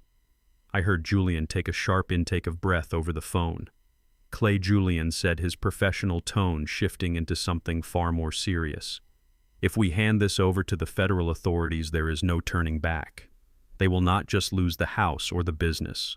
Darius will face 5 to 10 years in federal prison. Are you absolutely certain you want to pull this trigger on your own son?" I looked out the diner window at my rusted Chevy truck covered in a fresh layer of snow. I thought about the house I built. I thought about Beatrice. I thought about the hard-working employees whose futures Darius was destroying without a second thought. "Darius Montgomery is not my son," I replied. "He is a thief standing in my way. Hand the documents over to the feds, Julian. Burn them to the ground." I hung up the phone. The father was officially dead. The executioner had gathered all his ammunition, and the slaughter was ready to begin. Thursday morning began with the kind of quiet that usually follows a violent storm. I was sitting at my kitchen island drinking a cup of dark roast coffee and watching the city of Chicago slowly thaw out under a pale winter sun. I had set the wheels of federal justice in motion the night before. The tax evasion documents and the money laundering evidence were safely in the hands of my lawyer, ready to be delivered to the authorities. I thought I had them completely pinned down. I thought they were out of moves. But I forgot a fundamental rule about desperate people. When you back a rat into a corner and cut off its food supply, it does not just surrender. It goes straight for the throat. At exactly 9 in the morning, the private intercom on my mahogany desk chimed. It was the lobby concierge. His voice was incredibly tense and formal. He told me there were 2 uniformed officers from the Chicago Police Department standing at his desk. They had a court order and they demanded to be sent up to my residence immediately. I did not panic. I put my coffee mug down, smoothed the front of my shirt, and pressed the button to unlock the private elevator. A few moments later, the heavy steel doors opened in my foyer. 2 officers stepped out, looking slightly out of place in the middle of a luxury penthouse. They were not aggressive, but their faces were entirely stoic and professional. The taller officer held a thick manila envelope in his gloved hand. He asked if I was Clarence Montgomery. I told him I was. He handed me the envelope and stated that I was being formally served by the Cook County Probate Court. He told me I was required to appear in front of a judge the very next morning for an emergency hearing. They did not explain anything else. They just turned around and took the elevator back down. I stood alone in the quiet foyer holding the heavy envelope. It felt like holding a live explosive. I walked over to my desk, sat down in my leather chair, and tore the seal open. I pulled out a stack of dense legal documents heavily stamped with the seal of the county court. I put on my reading glasses and looked at the bold black letters at the very top of the page. Petition for emergency guardianship and declaration of incompetence. The petitioner was listed as Darius Montgomery, my own son. The respondent was me. I read through the pages and the air in my lungs suddenly turned to ice. This was not a lawsuit for money. This was a calculated legal assassination. Darius and Vanessa were not just trying to get their hands on the $1.2 million. They were trying to erase my entire existence. In the sworn affidavit attached to the petition, my son painted a picture of a broken, delusional, and deeply paranoid old man. He claimed that I was suffering from severe age-related dementia. He wrote that my mental state had deteriorated so rapidly over the past year that I was a danger to myself and to the public. He cited my sudden disappearance into the blizzard as proof of my erratic behavior, conveniently leaving out the part where his wife threw my clothes out the front door and told me to leave. He claimed that I was experiencing paranoid delusions about my finances, which led me to irrationally freeze the family bank accounts. He even referenced the viral videos Vanessa posted online using the fake outrage of her internet followers as evidence that I was terrorizing a young female business owner. But the absolute darkest part of the document was their ultimate goal. Darius was petitioning the court to strip me of all my civil rights. He was asking a judge to grant him full emergency control over my medical decisions and my entire financial estate. He specifically requested the legal authority to take over the management of Blue Oak LLC. He had figured it out. He realized that the anonymous cash buyer of his house was a shell company. He realized that the only way to unfreeze the bank accounts and save Vanessa failing spa was to completely take over the company that initiated the transaction.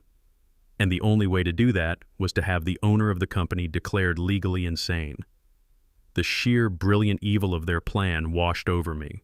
If a judge looked at this paperwork and believed their lies, I would become a ghost, a ward of the state. I would lose the right to sign a check to drive my car, or to even decide what I wanted to eat for breakfast. Darius and Vanessa would be granted the legal power to walk into this penthouse with armed police officers, drag me out of my own home, and lock me inside a state-run psychiatric facility. They would not put me in a nice place. They would put me in a cold, sterile building on the edge of the city, a place where difficult old men are pumped full of heavy chemical sedatives just to keep them quiet in a wheelchair. While I sat in a locked ward staring at a blank wall, drooling from the medication, my son and his wife would liquidate my entire empire. They would bleed my life work dry to pay for their luxury cars, their expensive vacations, and their predatory loans. They were going to bury me alive just to maintain their fake high society aesthetic. For one brief, terrible minute, I felt a wave of profound, suffocating dread. The American legal system is a terrifying machine. I am a 72-year-old black man. In a courtroom against a crying, well-dressed white woman and a son playing the role of a devastated caretaker, the odds are historically stacked against me. Judges are busy. They like neat, tragic narratives. They process people like me every single day without batting an eye. But then the fear evaporated. It was instantly replaced by a cold, unyielding fury. I closed my eyes and pictured the woman who threw my clothes into the snow. I pictured the boy I raised standing quietly while it happened. I did not build a multi-million-dollar real estate empire by surrendering to bullies. I picked up my phone and dialed my lawyer, Julian Reed. He answered on the first ring. I told him they just dropped the nuclear bomb. I told him they served me with a petition for emergency guardianship and they were trying to lock me in a facility to take control of the LLC. I heard Julian let out a sharp, violent curse over the phone line. He told me this was a legal ambush. He said they scheduled the emergency hearing for tomorrow morning intentionally so we would not have time to mount a medical defense.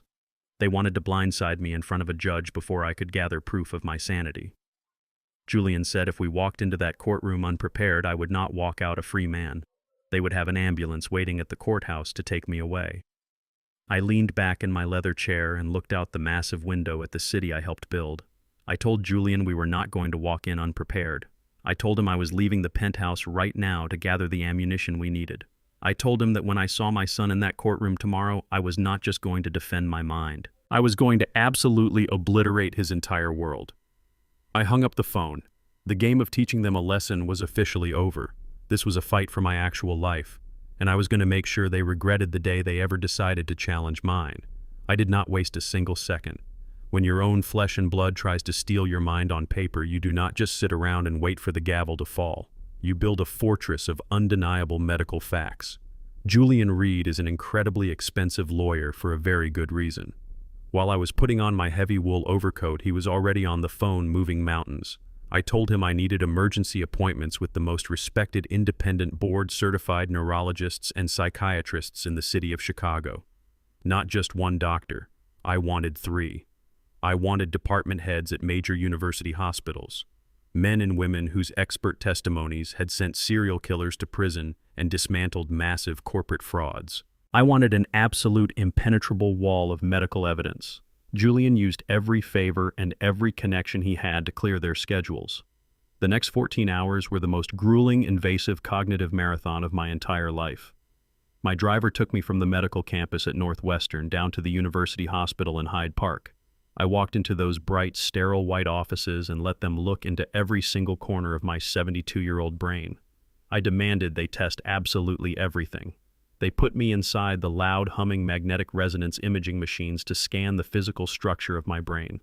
They drew vials of my blood to check for any chemical imbalances or signs of degenerative disease. I sat across from top-tier psychiatrists and answered thousands of questions. I solved complex mathematical equations in my head without a pen. I recited long sequences of random numbers backwards. I took spatial reasoning tests and memory retention exams. I analyzed abstract patterns and recalled incredibly specific details from my 35-year career in city zoning.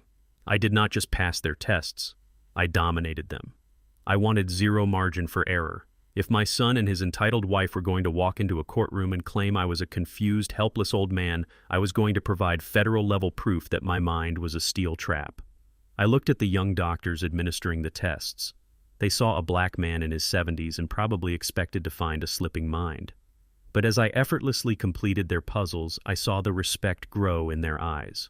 The doctors were actually impressed. They told me my cognitive function was not just normal for my age, it was within the top 1% of the population. They noted my stress responses were incredibly well managed, and my logical reasoning was flawless. I thought about Vanessa posting her crying videos on the internet, claiming I was wandering around paranoid and violent. I thought about Darius signing that sworn affidavit claiming I could not even manage my own daily schedule. They were banking on the inherent bias of the system. They were banking on the fact that society automatically assumes an old man is naturally losing his grip on reality. But they did not know the fire that was burning inside my chest. Every test I took, every puzzle I solved, every scan I endured was another brick in the wall that was going to crush them. By Thursday evening, I walked out of the third and final hospital with 3 heavily sealed notarized envelopes. Inside those thick manila folders were comprehensive psychiatric and neurological evaluations from 3 separate highly decorated medical professionals. All of them stated unequivocally and under penalty of perjury that Clarence Montgomery possessed superior cognitive function, 0 signs of dementia, and the complete mental capacity to manage his personal and financial affairs. Their fake medical certificate was now entirely worthless. It was nothing but a piece of trash compared to the mountain of hard medical evidence I held in my hands. I climbed into the back of my private luxury vehicle and told the driver to head straight to Julian Law Firm in the financial district. The sun had already gone down and the city lights were reflecting off the icy streets of Chicago. I was physically exhausted, but my mind was completely electric. I walked past the receptionist and pushed open the heavy oak doors to Julian's private corner office. Julian was sitting at his massive conference table completely surrounded by stacks of legal documents. He looked up when I walked in and he had a sharp, predatory smile on his face. He pointed to a thin folder resting in the center of the table. He told me to have a seat, tapping the folder with his expensive pen. He said his private investigators had just finished digging into the medical certificate Darius attached to his court petition. He said they found the doctor who signed the affidavit claiming I was suffering from advanced dementia. His name was Dr. Gregory Mercer, and he operated out of a cheap strip mall clinic on the edge of the city. I sat down and placed my 3 sealed medical envelopes on the table. I told Julian to tell me everything.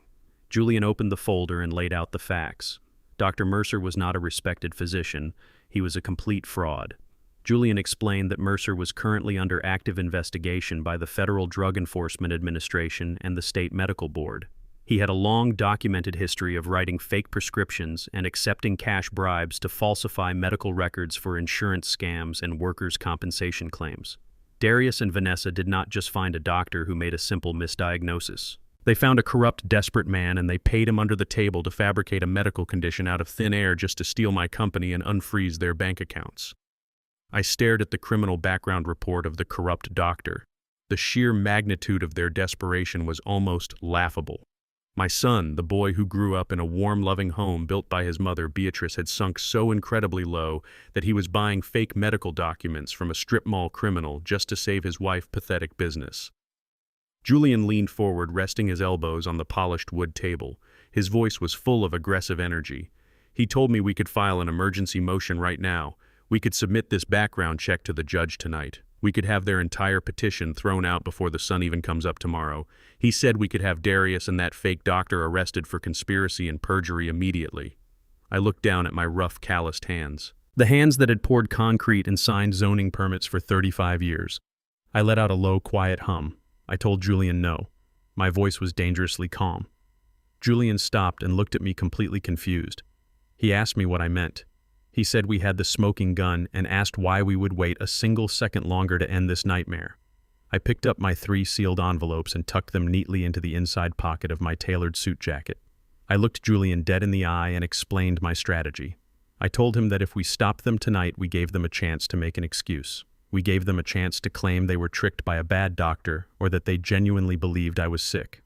I did not want them to have a single way out. I wanted them to walk into that courtroom tomorrow morning feeling absolutely victorious. I told Julian I wanted Darius to stand in front of that judge, raise his right hand, swear an oath on the Bible, and lie through his teeth. I wanted Vanessa to sit in the gallery wearing her innocent clothes and cry her fake tears for the court record. I wanted them to commit perjury loudly and proudly on the official public record. I wanted the judge to hear their vicious lies and feel sympathy for them before we dropped the bomb. I ordered Julian not to say a single word about Dr. Mercer. I told him to hold that card hidden in his deck until the absolute final moment. Julian slowly leaned back in his chair, a look of profound respect washing over his face. He understood exactly what I was doing. I was not just going to win the court case. I was going to let them dig their own graves, climb inside, and then I was going to bury them alive under the weight of their own arrogance. I stood up from the table and walked toward the door, completely ready for the slaughter scheduled for the next morning. Friday morning arrived with a bitter cold wind sweeping off Lake Michigan and rattling the tall windows of the Cook County Courthouse. The courthouse is a massive, imposing structure made of heavy stone and dark wood. It is a place designed to make you feel incredibly small. It is a place where lives are completely dismantled with the simple stroke of a pen. I walked through the heavy wooden double doors of courtroom number 4, with my lawyer Julian Reed walking quietly right beside me. I was wearing my dark charcoal-tailored suit. I sat down at the defense table and folded my hands together, resting them gently on the smooth wooden surface. Darius and Vanessa were already seated at the petitioner table on the other side of the center aisle. I looked at my daughter-in-law, and I had to silently applaud her absolute dedication to the theatrical performance. Vanessa had completely abandoned her usual flashy designer clothes, her heavy gold jewelry, and her expensive makeup. Today she was wearing a high-necked, pristine white blouse and a simple gray skirt. Her blonde hair was pulled back into a modest, loose ponytail. She looked pale, fragile, and utterly exhausted. It was a perfectly calculated wardrobe choice designed to make her look like an innocent, terrified victim of circumstance. Darius sat right next to her wearing a soft blue sweater, looking like a broken and heartbroken son carrying the weight of the entire world on his shoulders. He kept his head bowed, looking at his hands, completely refusing to make eye contact with me. Their lawyer, a slick, expensive-looking man with a sharp haircut, stood up as the judge entered the room. Judge Miller, an older white man with a serious, weathered face, took his seat at the high bench and called the emergency guardianship hearing to order. The slick lawyer approached the center of the room. He spoke with a soft and deeply mournful tone. He told the judge that this was an incredibly tragic case. He said it was the heartbreaking story of a beloved father whose mind had been completely stolen by the rapid and unforgiving ravages of severe dementia. He pointed a sympathetic hand in my direction. He painted me as a man who used to be a strong, hard-working provider, but was now a hollow, unpredictable, and dangerous shell of a human being. The lawyer claimed that my cognitive decline had accelerated so rapidly over the last few months that I had become an immediate physical danger to myself and a terrifying burden to my loving son and daughter-in-law. He said that Darius and Vanessa had tried absolutely everything in their power to care for me at home, but my behavior had escalated into severe paranoia and violence. Then he called Vanessa to the witness stand.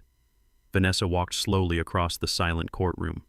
Her shoulders were slumped and her hands were trembling visibly. She placed her hand on the Bible and swore to tell the truth. Then she sat down in the wooden chair and began the absolute greatest performance of her entire life. She looked up at the judge with wide, tear-filled eyes. She said that the problem started out small, like forgetting where I put my keys or leaving the front door wide open in the middle of the freezing night. But then her voice cracked perfectly on cue. She took a crumpled tissue from her pocket and dabbed at her eyes. She said things got incredibly dark and dangerous over the last few weeks. Vanessa told the judge that I had started having severe paranoid hallucinations. She claimed that I would wake up at 2 in the morning and wander into her kitchen, smashing dishes on the floor and screaming at people who were not actually there.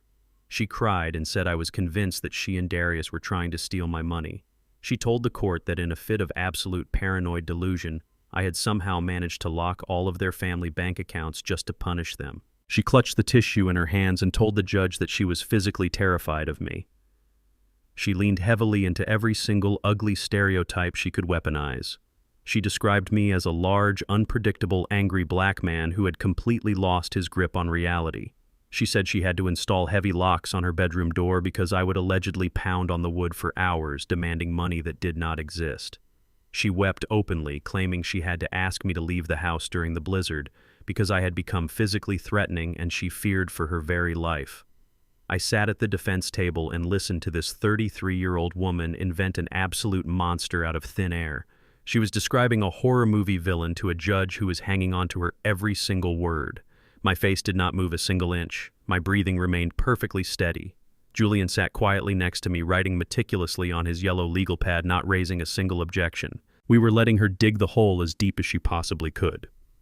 Darius kept his head down at his table, covering his face with his hands. He was playing the role of the devastated son who simply could not bear to hear the tragic truth about his father being spoken out loud in a public courtroom.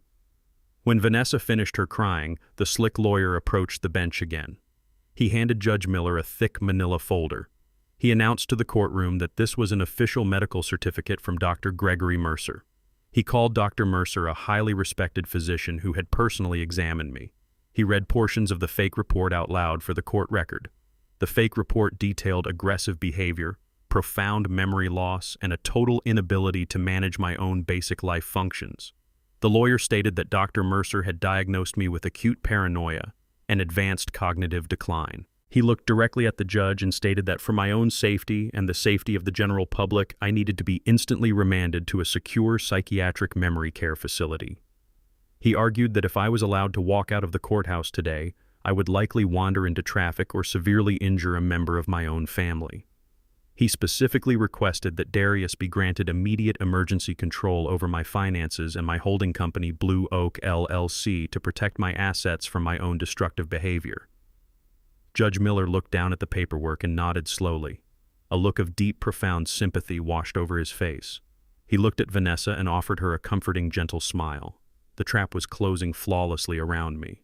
The atmosphere in the courtroom was incredibly heavy and suffocating. Anyone sitting in the wooden benches of the gallery would look at me and see a tragic, broken menace who needed to be locked away behind heavy steel doors for the public good. The narrative was perfectly constructed. The evidence seemed entirely overwhelming. The grieving daughter-in-law, the heartbroken son, the official medical diagnosis. The slick lawyer rested his case. He turned to the judge and pleaded with the court to grant immediate emergency guardianship to Darius Montgomery. He said that delaying this decision would result in a catastrophic and unavoidable tragedy. It looked like I was completely finished. It felt like all the oxygen had been sucked out of the room. The judge adjusted his glasses and looked down at me from his high wooden bench. His expression was full of pity. The absolute worst kind of pity. The kind of pity that strips a man of his fundamental human dignity and turns him into a problem that needs to be permanently hidden away from society. Judge Miller reached out his hand and wrapped his fingers around the wooden handle of his gavel. He took a deep breath, ready to deliver his ruling. He was about to sign away my freedom, my mind, and my entire life. He was about to hand my multi-million-dollar empire over to a son who had thrown me into the snow. I turned my head slightly and looked at Julian. Julian looked back at me. He did not look worried. He did not look intimidated. He looked like a man holding a lit match over an ocean of gasoline. The theatrical performance was officially over. It was time to burn their entire world to the ground. Judge Miller's hand hovered in the air. His fingers were wrapped tightly around the wooden handle of the gavel. He opened his mouth to deliver the final ruling that would strip away my freedom and hand my life over to my son. But before the wood could strike the sounding block, Julian Reed stood up. He did not rush. He buttoned the center button of his expensive tailored suit jacket. He picked up a thick stack of folders from our defense table and walked calmly to the center of the courtroom. "Your Honor," Julian began, his voice echoing clearly and powerfully across the large, silent room. "What we have just witnessed from the petitioners is indeed a profound tragedy. But the tragedy is not my client declining mental state. The absolute tragedy is the staggering level of greed, perjury, and elder abuse sitting right across this aisle." The slick opposing lawyer jumped to his feet immediately, shouting an objection. He claimed Julian was making baseless, inflammatory attacks against a grieving family. Judge Miller raised his hand and ordered the lawyer to sit down. He looked down at Julian, his eyes narrowing slightly. He warned my lawyer that he better have substantial, undeniable proof to back up those incredibly heavy accusations. Julian smiled. It was a cold, sharp, predatory smile. He approached the bench and handed Judge Miller 3 heavily sealed, notarized envelopes. "Your Honor," Julian said, his voice dripping with professional confidence, "the petitioners have presented a single highly questionable medical certificate from a doctor who operates out of a cheap strip mall clinic.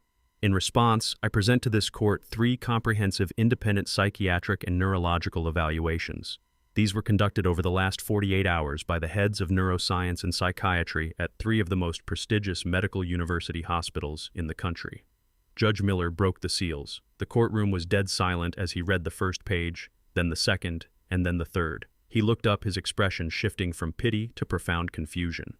"These evaluations," Julian continued, "clearly and unequivocally state that Clarence Montgomery is in perfect cognitive health. He possesses superior mental acuity, flawless memory retention, and 0 signs of paranoia or dementia.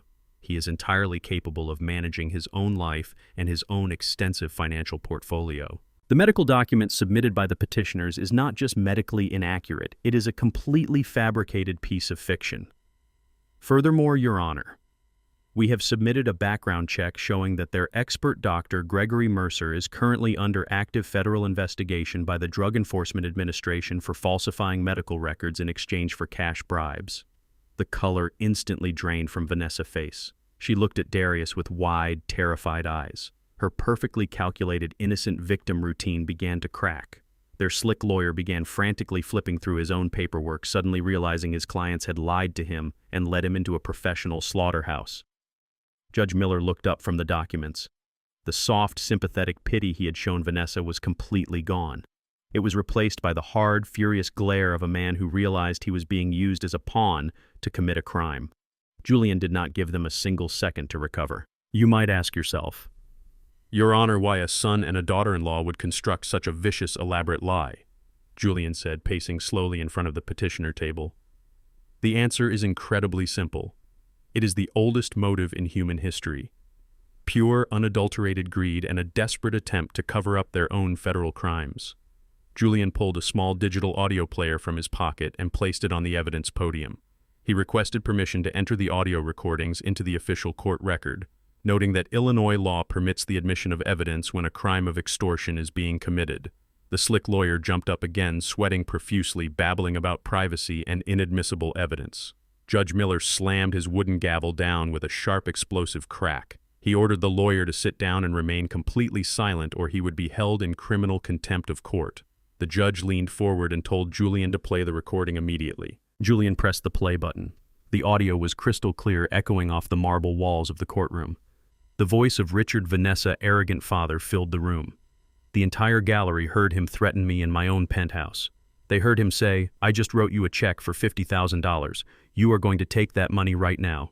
You are going to drop this ridiculous federal fraud complaint, and you are going to tell them to release the $1.2 million to my daughter immediately. Fight us, and I will personally make sure a judge declares you mentally incompetent and locks you in a state-run psychiatric facility for the rest of your miserable life.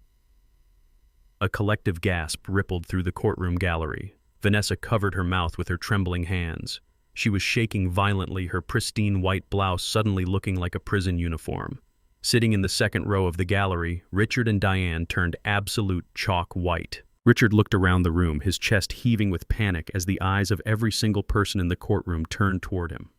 The wealthy, arrogant country club executive realized he had just been caught committing federal extortion on the public record. Without waiting for the judge to speak, Richard grabbed Diane's arm, pulled her out of her seat, and literally sprinted toward the heavy wooden doors. They pushed through the exit, fleeing the courthouse like the pathetic cowards they truly were, abandoning their daughter to face the fire alone. But Julian was still not finished. He was ready to deliver the final lethal blow. Your Honor, Julian announced, his voice cutting through the murmurs in the gallery. The petitioners froze my client bank accounts and filed this fraudulent medical petition because they are terrified. They are terrified because my client recently discovered the foundational crime of their entire financial existence. Julian pulled a thick legal folder from his briefcase and slapped it down onto the podium. He pulled out a copy of the quitclaim deed. 2 years ago, Julian explained Darius Montgomery coerced his father into transferring the deed of their family home to avoid estate taxes. But the home was jointly owned by my client and his late wife, Beatrice Montgomery. In order to bypass the legal probate process and quickly steal the equity, Darius forged his own mother's signature on the transfer document. He paid a corrupt notary to stamp it. He thought he got away with it. But a few days ago, Darius sold that stolen house to a corporate buyer. When the $1.2 million wire transfer hit his account, the bank fraud division flagged the transaction. They discovered that Beatrice Montgomery had been deceased for 24 months before she allegedly signed that document. The silence in the courtroom was absolute and completely suffocating. You could hear a pin drop. Darius looked like a corpse. He was slouched so far down in his chair it looked like his spine had completely dissolved. He was staring blankly at the wooden table, his chest heaving with shallow, panicked breaths. He had just been exposed for federal wire fraud, identity theft, and grand larceny in front of a sitting judge. Vanessa was no longer pretending to cry. She was staring at Darius with a look of pure, unmasked horror. The flawless, innocent victim routine had been entirely incinerated. Everyone in that room saw exactly what they were, a pair of ruthless, manipulative parasites who were willing to destroy an innocent man's life to pay off their luxury debts. Their slick lawyer was already packing his briefcase. He knew his career was in severe jeopardy just for representing them. He completely distanced himself from his client, sliding his chair away from Darius, as if the man were suddenly highly contagious. Judge Miller sat at the high bench, his face practically vibrating with absolute rage. He looked down at Darius and Vanessa with a disgust so profound it was palpable in the air. In my 30 years sitting on this bench, Judge Miller said, his voice trembling with furious authority, I have never witnessed a more vile, calculated, and deeply disturbing abuse of the judicial system. You came into my courtroom, you swore an oath on a Bible, and you attempted to use the power of the state to kidnap, drug, and rob an innocent elder. You attempted to use me as your personal executioner to cover up your own financial crimes. Judge Miller slammed his gavel down so hard it echoed like a gunshot. This petition for emergency guardianship is immediately and permanently dismissed with extreme prejudice, the judge roared. But he was not finished. He pointed a stern, shaking finger directly at Darius. I am formally referring this matter to the State Attorney General and the Federal Bureau of Investigation, right this second. The judge continued, his voice echoing like thunder. I am ordering the United States Marshals to initiate an immediate criminal investigation into Darius Montgomery and Vanessa Montgomery for perjury, conspiracy to commit fraud, elder abuse, and the forgery of federal real estate documents. You will not leave this building without speaking to federal agents. Darius buried his face in his hands and let out a loud, agonizing sob. It was not a fake sob this time. It was the sound of a man realizing his entire life was completely over. He was going to prison. Vanessa stared blankly ahead, completely paralyzed by the catastrophic reality of her situation. I stood up from the defense table. I buttoned my tailored suit jacket. I did not look at my son. I did not look at his wife. They were ghosts to me now, nothing but a bad memory left behind in the dirt. Julian patted me on the shoulder, a look of profound respect on his face. I walked down the center aisle of the courtroom. The people in the gallery parted for me, watching me with awe and absolute silence. I pushed open the heavy wooden doors and stepped out into the bright, echoing hallway of the courthouse. I took a deep breath of the cool air. The legal ambush was destroyed. My freedom was secured. But the war was not entirely over yet. Tomorrow was the grand charity gala for Vanessa Spa, and tomorrow I was going to deliver the final devastating blow in front of her entire high society world. You would think that standing in a federal courtroom listening to a judge order a criminal investigation into your entire life would be the absolute end of the road. You would think the sheer terror of facing the United States Marshals would make a person surrender. But you cannot underestimate the absolute blinding delusion of an entitled narcissist. After the devastating hearing on Friday morning, Darius and Vanessa were detained in a holding room at the courthouse. They were aggressively questioned by federal agents for 4 grueling hours. But the federal government does not move at the speed of a television drama. They build airtight, methodical cases. Because Darius had not technically fled the state and the grand jury indictment for bank fraud and forgery would take at least a few weeks to officially process, they were temporarily released pending further investigation. Darius walked out of that courthouse completely broken. He was a walking ghost, a man who finally realized he was destined for a federal prison cell. But Vanessa saw a loophole. Her brain completely rejected the reality of her impending destruction. To Vanessa, the fact that she was not sleeping in a jail cell that night meant she still had a chance to win. She convinced herself that if she could just find enough cash to pay off the commercial debts, the federal government would magically drop the charges. It was a pathetic, childish understanding of the law, but it was all she had left. Instead of hiring a criminal defense attorney and preparing for her inevitable ruin, she decided to double down on her fake, luxury lifestyle. The very next evening, Saturday night, was the scheduled date for her highly anticipated VIP fundraising gala for her boutique wellness spa chain. She had spent months planning this extravagant event, inviting the wealthiest, most elite members of Chicago high society. She was going to use this glamorous party to court new investors desperately hoping to hook a massive financial whale to bail out her sinking ship. She actually believed she could smile, drink champagne, and charm her way out of federal tax evasion and real estate fraud. I knew all of this because Kendra, the spa manager who had bravely handed me the evidence of Vanessa financial crimes, called me on my private line early Saturday morning. Kendra told me that Vanessa had stormed into the spa on Friday evening acting completely manic and unhinged. Vanessa was screaming at the staff to polish the imported marble floors and arrange the expensive floral centerpieces. Kendra said Vanessa was telling everyone that the courthouse disaster was just a minor misunderstanding caused by a jealous, senile father-in-law. She told her employees that tonight Gala was going to secure millions of dollars in new venture capital. She was going to stand on a stage, pitch her fraudulent business to a room full of millionaires and completely ignore the fact that the FBI was currently tearing through her corporate tax records. I sat in the quiet luxury of my penthouse listening to Kendra describe the sheer, unadulterated arrogance of my daughter-in-law. I thanked Kendra, told her to take the evening off, and promised her that the nightmare she had been living was almost over. I hung up the phone and walked over to my heavy mahogany desk. It was time to pull the final thread that would unravel Vanessa's entire existence. I picked up the sleek silver phone and dialed a private number. It was the direct line to the Chief Executive Officer of Ironclad Holdings. Ironclad Holdings is one of the most ruthless, aggressive commercial real estate conglomerates in the state of Illinois. They own dozens of premium high-rise retail spaces in the financial district. They are also the exact corporate entity that holds the commercial lease for Vanessa Boutique Wellness Spa. And they are the entity holding the massive $1.5 million debt she used to build her fake empire. The CEO, a sharp, brilliant man named Victor, answered the phone immediately. "Victor," I said, keeping my voice perfectly calm and low, "I need you to print out the commercial lease agreement for the wellness spa on Michigan Avenue. I need the default clauses highlighted, and I need the official eviction notices legally drafted and signed by you. I also want the formal notice of immediate loan recall prepared for presentation." Victor did not ask any questions. He knows exactly who really owns the controlling shares of Ironclad Holdings.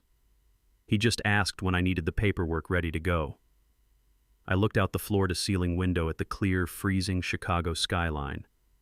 The city was glowing with thousands of lights, completely unaware of the storm I was about to unleash. "Have the documents ready by 7 o'clock tonight," I told him. "Get your best tailored suit on, Victor. We are going to a very exclusive party tonight." I ended the call and walked down the long gallery-style hallway of my penthouse to my master bedroom. For 35 years, I had deliberately hidden my true financial power. I had worn faded puffer jackets, driven a rusted Chevy truck, and let the arrogant elites of this city look right past me. I had allowed my son to treat me like a burden because I wanted to see the true content of his character. I had given them every opportunity to be decent human beings. I had tested their hearts, and they had failed in the most spectacular, cruel way possible. The tired, quiet man in the faded jacket was gone. He died the night they threw him out into a Category 3 blizzard and handed him a crumpled $100 bill. I opened the heavy glass doors of my expansive wardrobe. I bypassed the casual clothes and reached for the garments I reserved for absolute corporate warfare. I pulled out a bespoke midnight blue Tom Ford suit. The fabric was immaculate cut with absolute precision, designed to command respect the second you walk into a room. I put on a crisp, perfectly pressed white silk blend dress shirt and tied a dark silver silk tie around my collar. I stood in front of the full-length mirror and fastened a solid platinum Patek Philippe watch around my wrist. The timepiece alone was worth more than the luxury vehicles Darius and Vanessa leased to look wealthy. I slipped my feet into polished black Italian leather Oxfords that shone like dark glass. I looked at my reflection in the quiet room. The slumping posture of a defeated old man was entirely gone. I stood tall, my shoulders broad and square. The years of hard labor and quiet observation had hardened into something unbreakable.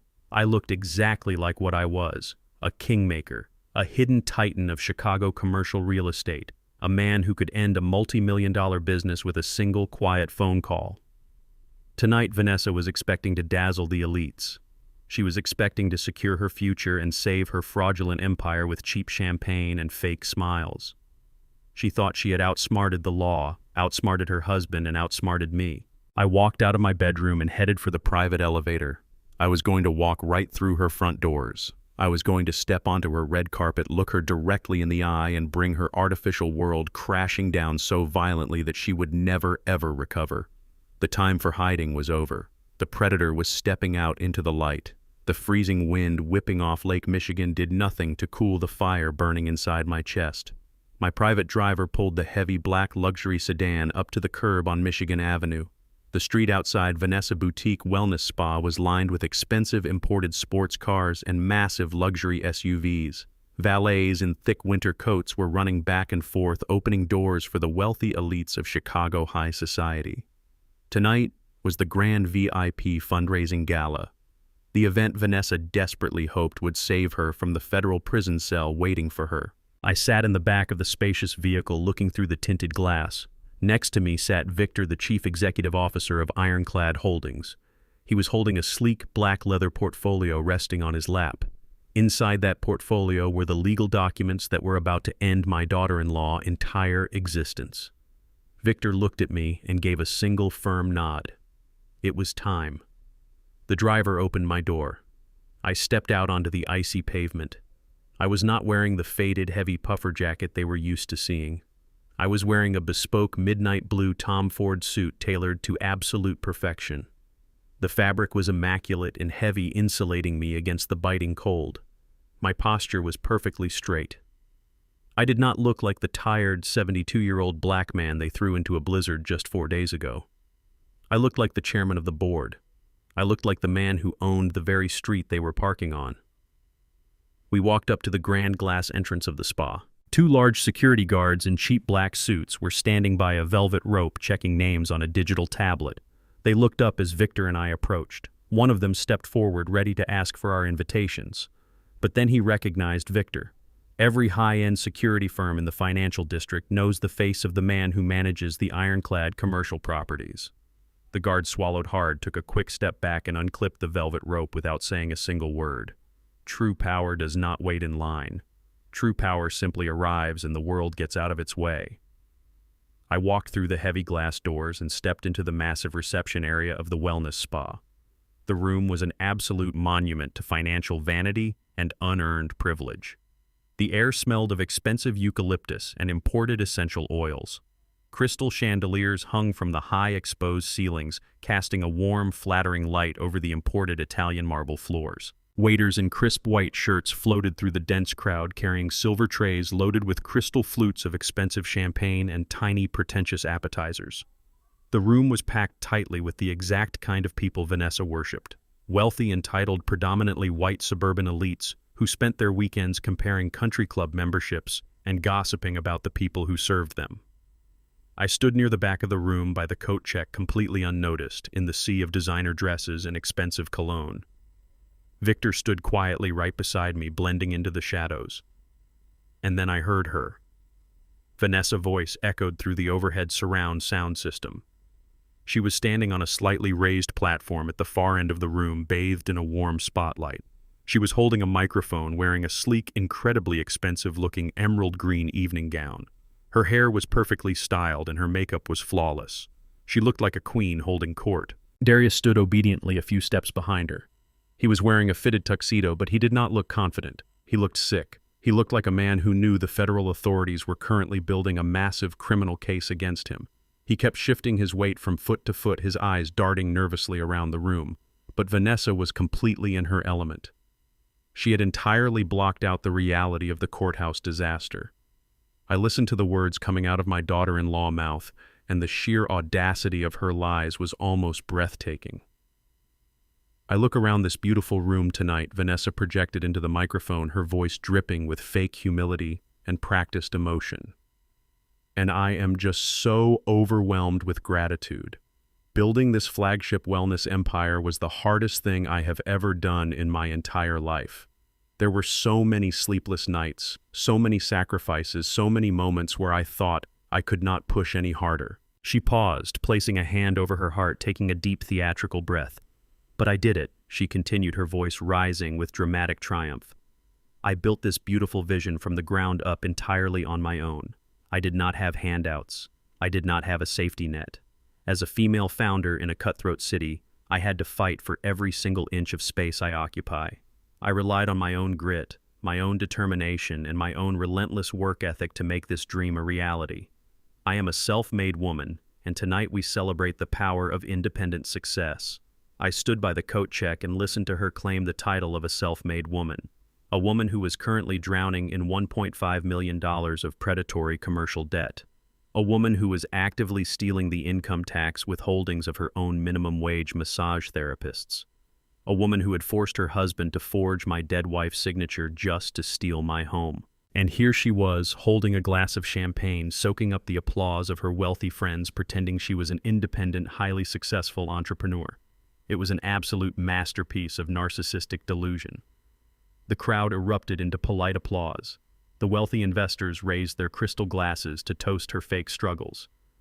I decided I had heard enough of her fairy tale. I stepped out of the shadows at the back of the room. I walked directly down the center aisle, moving slowly, deliberately, with the heavy, unyielding presence of a man who owned the very ground he was walking on. Victor followed a few steps behind me, holding the black portfolio. My polished leather Oxfords clicked sharply against the marble floor. The crowd was dense, but as I moved forward, people instinctively began to part. They looked at my tailored suit. They looked at the heavy platinum watch gleaming on my wrist, and they stepped aside. A murmur started to ripple through the room. The polite applause for Vanessa's speech slowly died out.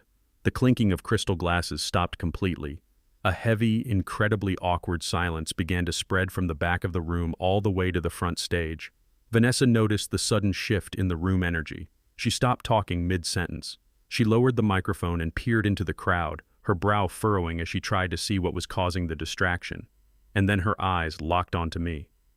I stopped walking about 20 feet away from the stage. I stood perfectly still, my hands resting casually by my sides. I looked directly up at her. For a split second, I saw the genuine flash of absolute panic in her eyes. She recognized my face, but her brain could not process what she was seeing. She was expecting the broken-down old black man in the faded puffer jacket who she had thrown into the freezing snow. She was expecting the confused elderly victim she had cried about on social media. She was not expecting a man radiating immense wealth and absolute authority. Behind her on the stage, Darius finally snapped out of his nervous trance. He realized what was happening, and his face turned an ugly shade of dark red. He was furious, embarrassed, and completely desperate to regain control of the situation before I ruined their public relations event. The fear of federal prison was temporarily overridden by his pathetic need to protect his fragile ego in front of the Chicago elites.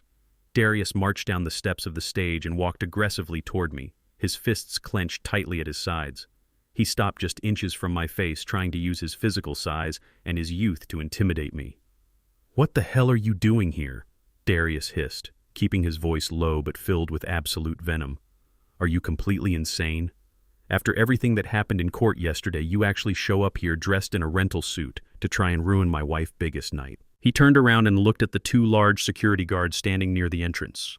"Security," Darius shouted, his voice echoing loudly across the silent room. "Get over here right now. Grab this man and throw him out onto the street. He is trespassing. He is a crazy old man and he is harassing my wife. Call the police and get him out of my building." The security guards took a step forward, but then they saw Victor standing right behind me. Victor raised a single hand and shook his head once. The guards instantly froze completely, ignoring Darius' orders. I did not step back. I did not flinch. I did not blink.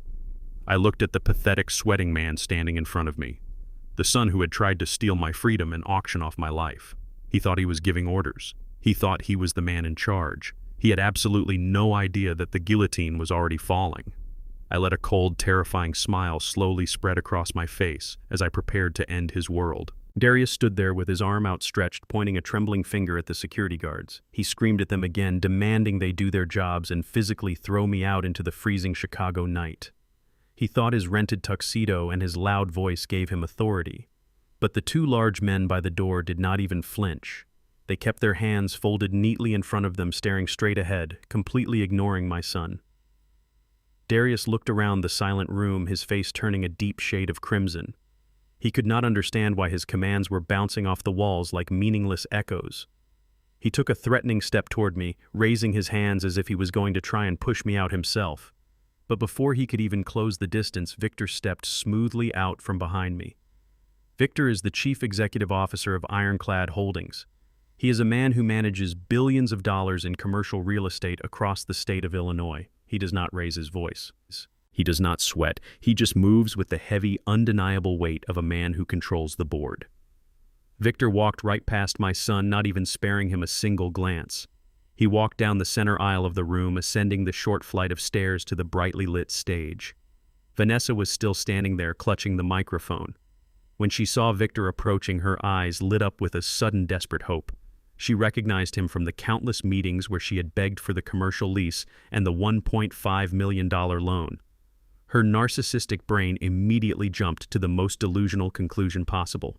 She actually thought Victor was walking up to the stage to publicly endorse her wellness spa. She thought the CEO of her lending firm had come to this gala to announce a massive new investment in front of Chicago elite society. She put on her absolute best camera-ready smile. She took a step toward Victor, extending her free hand to welcome him. Victor did not shake her hand. He did not smile back. He simply reached out his hand and firmly took the microphone right out of her grip. Vanessa froze, her hand still suspended awkwardly in the air. The smile melted off her face, replaced by a look of profound confusion. Victor turned his back on her and faced the sea of wealthy investors, socialites, and local politicians filling the room. He tapped the microphone once. The sound echoed like a gunshot through the silent spa.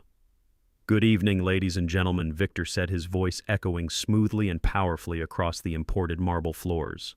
"I apologize for the sudden interruption to your champagne and caviar. My name is Victor Sterling. I am the Chief Executive Officer of Ironclad Holdings. As many of the investors in this room already know, Ironclad Holdings is the primary commercial landlord for this entire premium retail block. We own the deed to the ground you are currently standing on. We are also the exclusive venture capital firm holding the $1.5 million debt structure that paid for every single crystal chandelier, massage table, and marble tile you see in this room today." A low murmur of recognition rippled through the crowd. The wealthy elites nodded, appreciating the presence of a real corporate heavyweight. Vanessa tried to nod along with them, pretending this was all part of the planned evening schedule. But Victor was not there to celebrate her. He was there to execute her. "I was standing in the back of the room a moment ago," Victor continued, his tone turning completely cold and clinical, "and I listened to the proprietor of this establishment give a very moving speech. I heard her tell all of you that she is a self-made woman. I heard her claim that she built this luxury wellness empire from the ground up with absolutely no handouts, no safety net, and no silent benefactors." Victor slowly turned his head and looked directly at Vanessa. She physically shrank back from his gaze. "That is a complete and absolute fabrication," Victor announced, his voice dropping to a lethal register.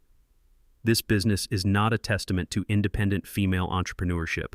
This business exists solely because of the extraordinary grace and the direct financial backing of one single private investor, a man who prefers to operate in the shadows but who personally approved the high-risk loan that allowed this vanity project to open its doors." The room grew so incredibly quiet you could hear the soft hum of the climate control system. Nobody dared to take a sip of their drinks. The socialites stopped whispering. The photographers lowered their cameras. Victor stepped to the edge of the stage and extended his arm respectfully, pointing directly at me.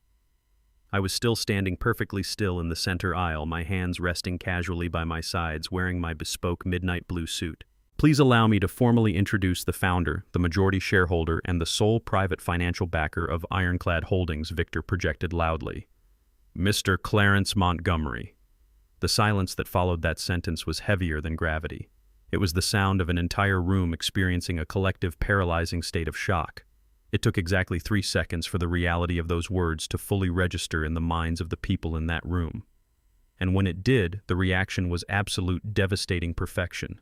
Jaws literally dropped. A woman in the front row gasped so sharply she spilled her champagne down the front of her expensive silk dress. The local politicians stared at me with their eyes wide open, instantly realizing they were standing in the presence of a hidden real estate titan. The poor, senile old black man in the faded puffer jacket was a myth. The confused, angry elder they had seen crying on viral internet videos was a complete illusion. The man standing before them was the apex predator of the Chicago commercial real estate market. But the absolute best reaction, the single most beautiful display of human devastation, belonged to my son and his wife. Darius looked like a man who had just been struck by a bolt of lightning. His knees buckled slightly. He staggered backward, bumping hard into a velvet rope stanchion. His brain was completely short-circuiting. He had spent his entire adult life trying to look rich, leasing cars he could not afford, and drowning in debt just to impress the people in this room. He had looked down on his own father because I drove a rusted Chevy truck. He had thrown me out into a Category 3 blizzard to steal $1 million. And now he was staring at the undeniable truth. His father was not a retired city worker surviving on a pension. His father was a multi-millionaire who owned the very building he was standing in. Vanessa's reaction was even worse. The blood drained from her face so completely that her skin looked like translucent wax. Her perfectly contoured makeup could not hide the sheer, unmasked horror twisting her features. She clutched the side of the wooden podium to keep from collapsing onto the floor. She realized the catastrophic magnitude of her situation in real time. The old man she had just publicly humiliated, the man she had thrown garbage bags at, the man she had falsely accused of domestic violence to millions of strangers on the internet, was her actual landlord. He was the man holding 100% of her massive commercial debt. I began to walk forward. I moved with slow, deliberate purpose. The crowd of wealthy elites parted for me like the Red Sea.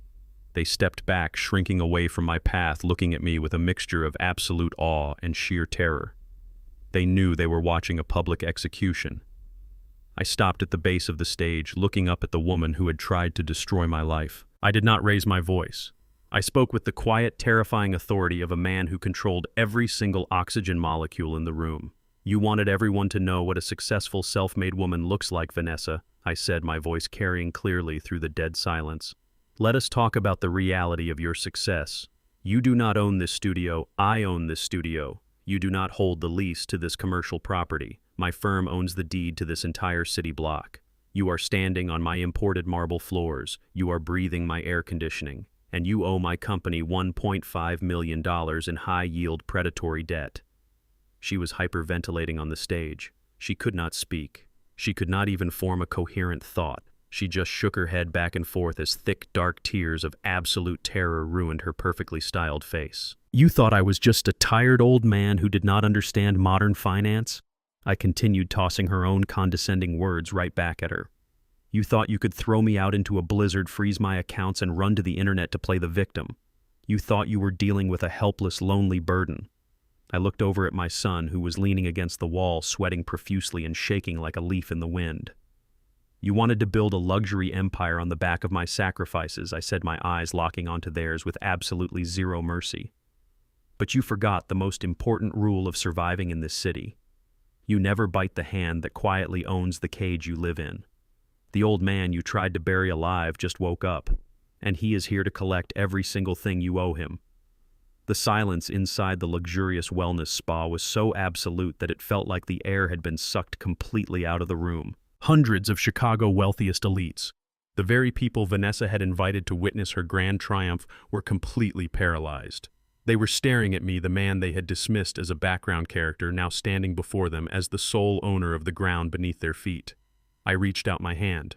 Victor, the chief executive officer of Ironclad Holdings, stood beside me and calmly placed the heavy black leather portfolio into my grasp.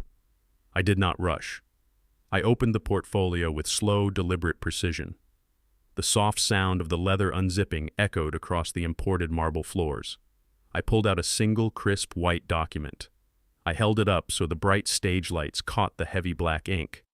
"This is a formal and immediate notice of commercial eviction, Vanessa," I announced, my voice calm but carrying the heavy weight of a judge reading a final sentence. "When my firm approved the lease for this building, we included a very specific and incredibly strict moral and ethical conduct clause. Attempting to falsely imprison an elderly man, extorting his assets, and committing perjury in a federal courtroom constitutes a catastrophic violation of those terms.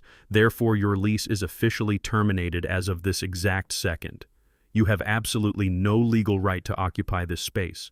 By tomorrow morning, the locks on these glass doors will be changed, and every single expensive machine in this room will be seized as partial payment for your breach of contract." Vanessa let out a choked, agonizing sound. She stumbled backward on the stage, her high heels catching on the platform. She reached out blindly and grabbed the wooden podium just to keep her knees from giving out completely. Her flagship studio, the crown jewel of her fake success, the place she had invited the local media to admire, was being ripped away from her in real time. The wealthy investors in the audience, the people she had just been begging for money, were physically stepping back from the stage. They were looking at her not with admiration, but with profound, toxic disgust. But taking away her playground was only the first part of the execution. I reached back into the black portfolio. I did not pull out a single sheet of paper this time. I pulled out a thick, heavy stack of printed spreadsheets and banking ledgers. These were the documents Kendra had given me in that freezing diner, the undeniable proof of their federal crimes. I looked at the crowd of venture capitalists and socialites. Then I looked directly at Vanessa. "You stood on this stage tonight and told these people you were a self-made woman," I said, my voice vibrating with a cold, lethal fury. "You asked them to invest in your vision, but you did not tell them how you really fund your luxury lifestyle." I raised the stack of financial documents high in the air, and then I threw them violently onto the floor. The papers scattered across the pristine Italian marble, sliding right to the feet of the wealthy guests. "You are not a successful entrepreneur, Vanessa," I declared, projecting my voice so every single person in the room could hear the absolute truth. "You are a fraud. You are a criminal who is actively stealing the federal income tax withholdings from your own minimum wage employees. You are pocketing the hard-earned money of the massage therapists and the cleaners who work in this building just so you can lease your luxury vehicles and buy your designer dresses.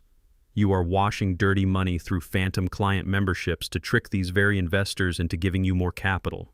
You are spending the blood, sweat, and tears of innocent working-class people to prop up a pathetic fake empire.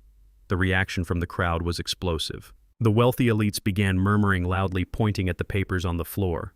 A few of the prominent investors actually leaned down and picked up the spreadsheets, looking at the undeniable proof of tax evasion and money laundering. In the world of high society and venture capital, being broke is a sin, but stealing from your own investors and committing federal tax fraud is an absolute death sentence. The people who had been drinking her champagne just 10 minutes ago were now pulling out their phones, frantically texting their lawyers to completely distance themselves from her business. Vanessa was sobbing uncontrollably now. The flawless makeup was running down her face in dark, ugly streaks. She was shaking her head back and forth, desperately trying to deny it, but the evidence was literally scattered at the feet of her peers. She had no defense. She had no more lies left to tell. Her reputation in Chicago was completely, permanently incinerated. Darius had been standing near the edge of the stage, frozen in absolute terror. When I threw the tax documents onto the floor, the last remaining shred of his courage completely evaporated. He realized that I knew everything. He realized that the federal government knew everything. He took a stumbling step backward, looking toward the side exit of the spa. He was actually going to run. He was going to abandon his wife and try to escape into the freezing night, but he did not even make it 3 steps. The heavy glass doors at the main entrance of the wellness spa swung open with a violent crash. The cold winter wind blew into the warm room, carrying with it the flashing red and blue lights of multiple vehicles parked illegally on Michigan Avenue. The wealthy guests gasped and parted instantly as a team of 6 men and women marched into the room. They were not local police officers. They were wearing dark windbreakers with the large yellow letters printed clearly across their backs, indicating they were federal agents. They did not stop to ask for invitations. They did not care about the expensive dresses or the crystal chandeliers. They moved with terrifying military precision, walking straight down the center aisle of the room. Leading them was a senior special agent, a tall, broad-shouldered man with a face carved out of stone. He locked his eyes entirely on my son, Darius Montgomery. The special agent announced, his deep, authoritative voice cutting through the panic in the room like a machete. "You are under arrest by order of the Federal Bureau of Investigation." Darius let out a pathetic, high-pitched whimper. He backed away, bumping blindly into a row of expensive Pilates machines, raising his hands in a weak gesture of surrender. "You are being charged with federal wire fraud, grand larceny, identity theft, and the forgery of federal real estate documents." The agent continued, reading the charges loud enough for the entire high society crowd to hear. "You are also being charged with conspiracy to commit tax evasion and money laundering." 2 federal agents stepped forward, grabbing Darius roughly by the arms and spinning him around. He did not fight them. He had absolutely no strength left. The sharp metallic click of the heavy steel handcuffs locking around his wrists echoed through the luxurious room. It was the sound of a man life officially coming to an end. Darius began to weep openly. His knees buckled and the agents had to physically hold him upright by the fabric of his rented tuxedo. He looked like a small, broken child. The arrogant man who had handed me a single $100 bill and told me to take a taxi into a blizzard was now being hauled away in chains in front of the most powerful people in the city. The VIP gala had officially transformed into a sensational federal crime scene. The guests were completely panicking, scrambling toward the exits, desperate to avoid being photographed near a federal raid. Women dropped their expensive purses. Men pushed past each other, trying to get to the valet stand. The artificial, glamorous world my son and his wife had built was burning to the ground right in front of their eyes.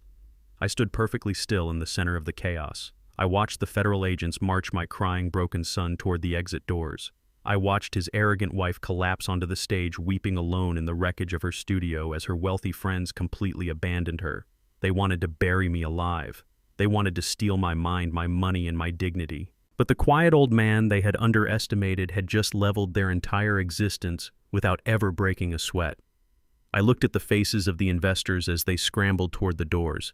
These were people who prided themselves on being untouchable. But tonight, they learned that there is always someone bigger, always someone who holds the actual strings.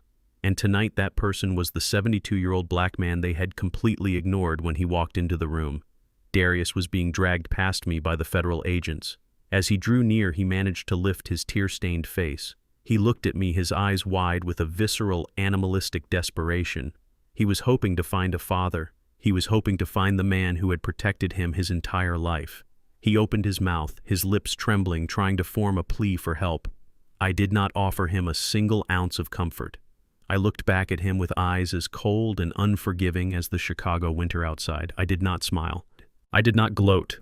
I simply watched him face the absolute consequence of his own greed. I watched him realize that the protection of his father was completely, permanently gone.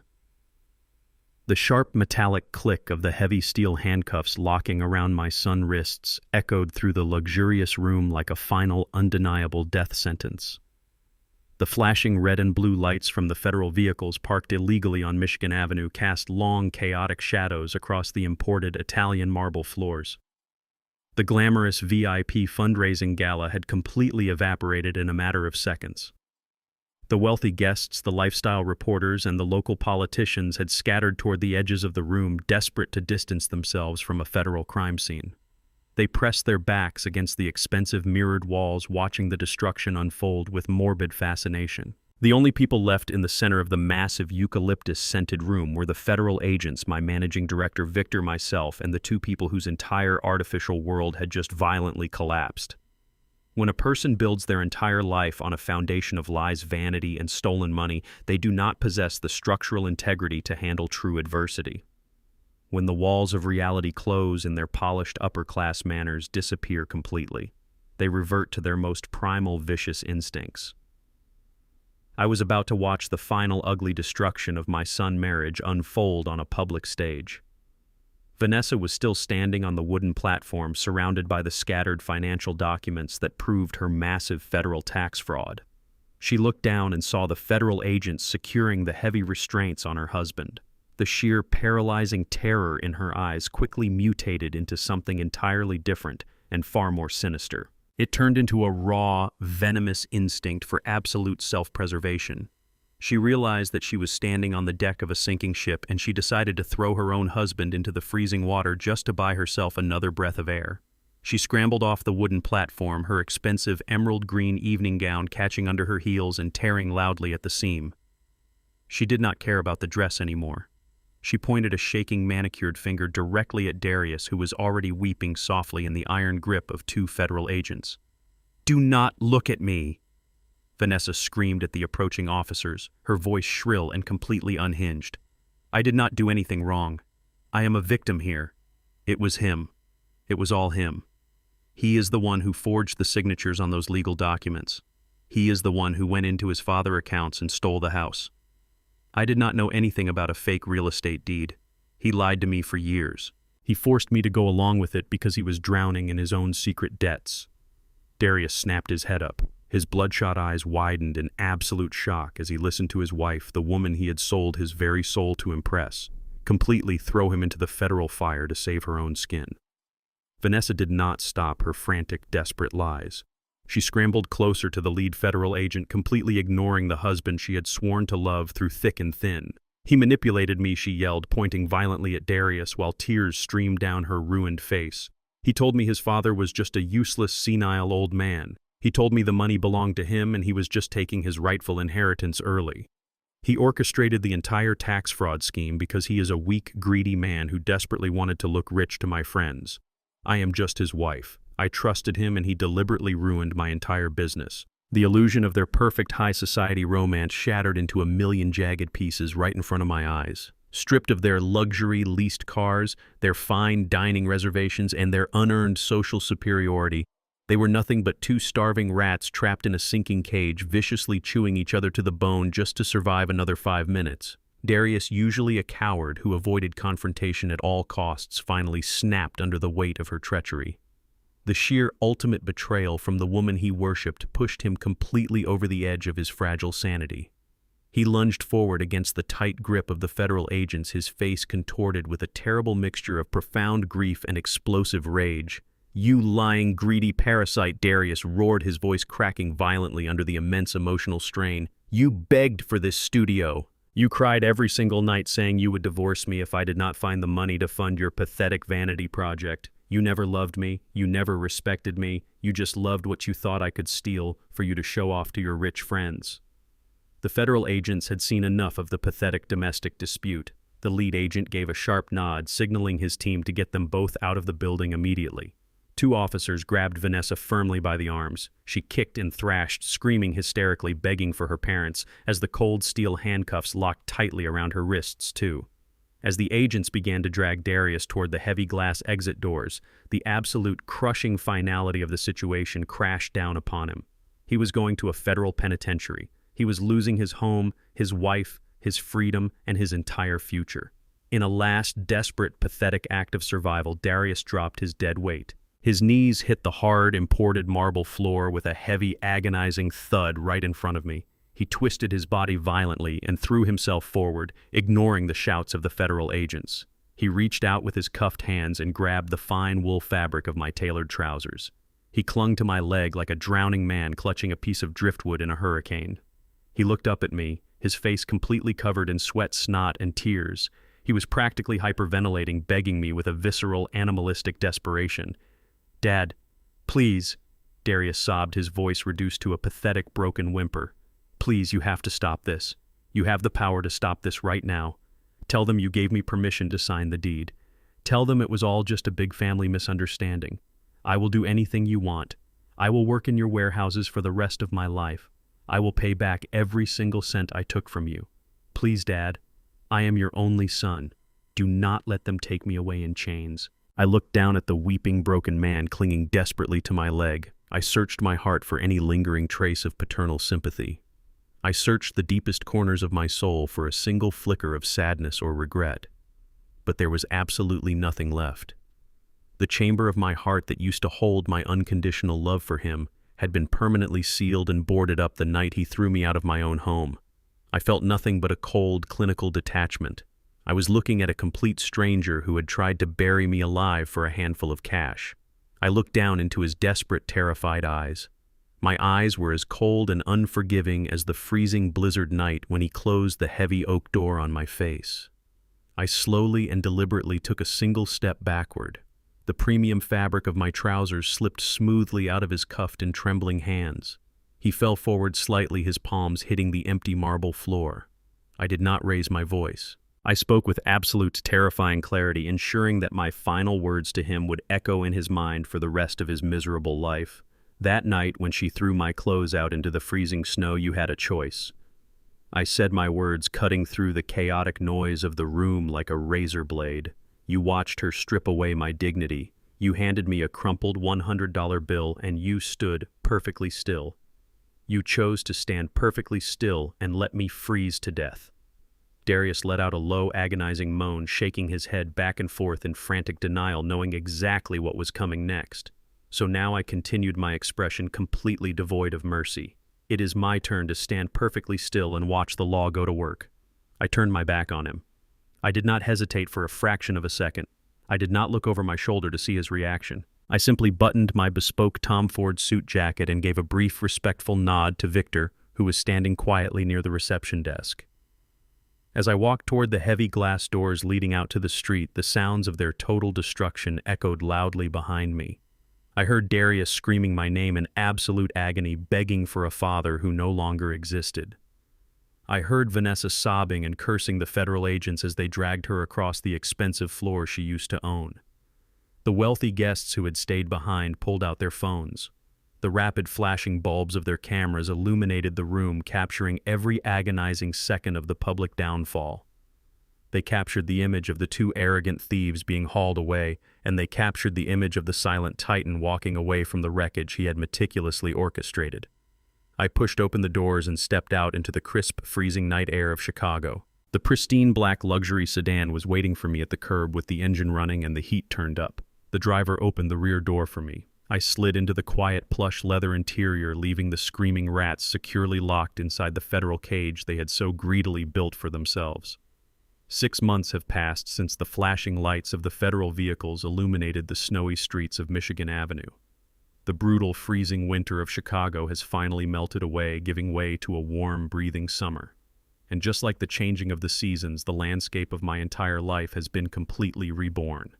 The justice system is often slow, but when you hand federal prosecutors a silver platter loaded with digital audio confessions, forged real estate documents, and a massive paper trail of stolen income tax withholdings, the wheels turn with absolute and devastating efficiency.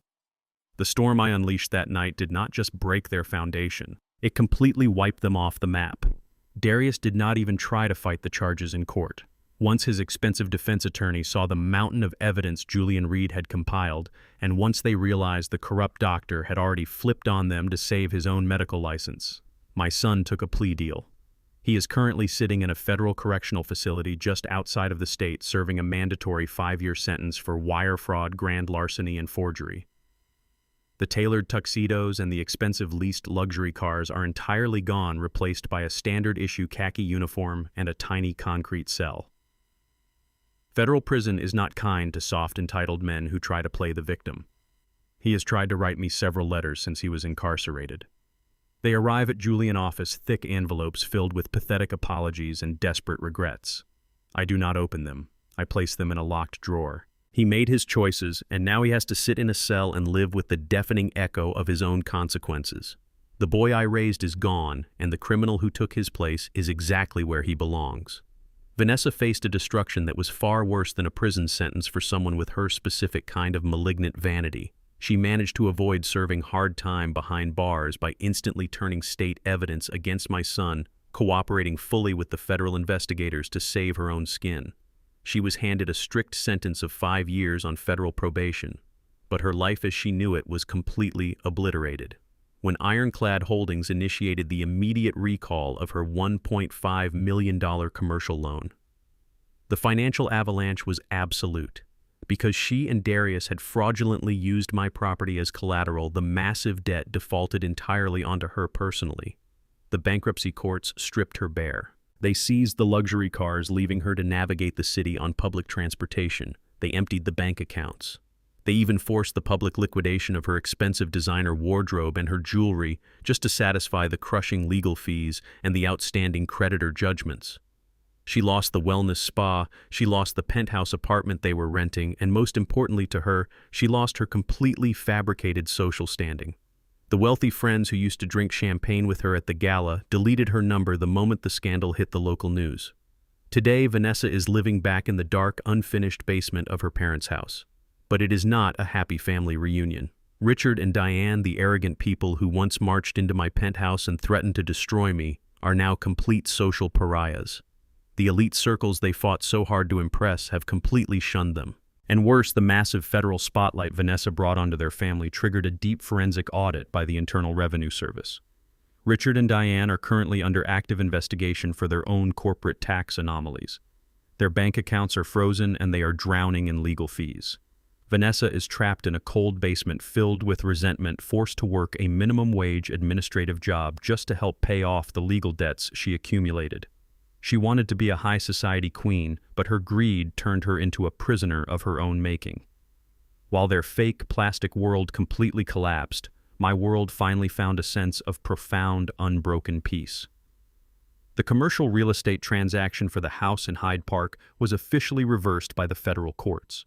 The deed to the 4-bedroom brick colonial, the house I bought 40 years ago, was returned to my name, but I did not want to live there anymore. The memories of my late wife Beatrice were beautiful, but the memory of being thrown off that porch into a blizzard was a stain I needed to wash away. I realized very quickly that the vast empire I had built over 35 years needed a new purpose. Hoarding wealth is a hollow victory if it does not leave the world a little better than you found it. So I took that old house in Hyde Park and completely gutted the interior. I hired the best contractors in Chicago and transformed the property into a state-of-the-art vocational training center for young, underprivileged African-American men and women. I named it the Beatrice Foundation in honor of the woman who taught me the true meaning of hard work and compassion. We do not just offer handouts, we offer a tangible future. We converted the living room into a computer lab and the bedrooms into drafting studios. We bring in master electricians, plumbers, architects, and financial advisors to teach these young kids actual valuable skills. We teach them financial literacy, real estate acquisition, and how to build generational wealth without losing their integrity. We focus on the kids who have the drive and the intellect to succeed, but lack the financial safety net to get their foot in the door.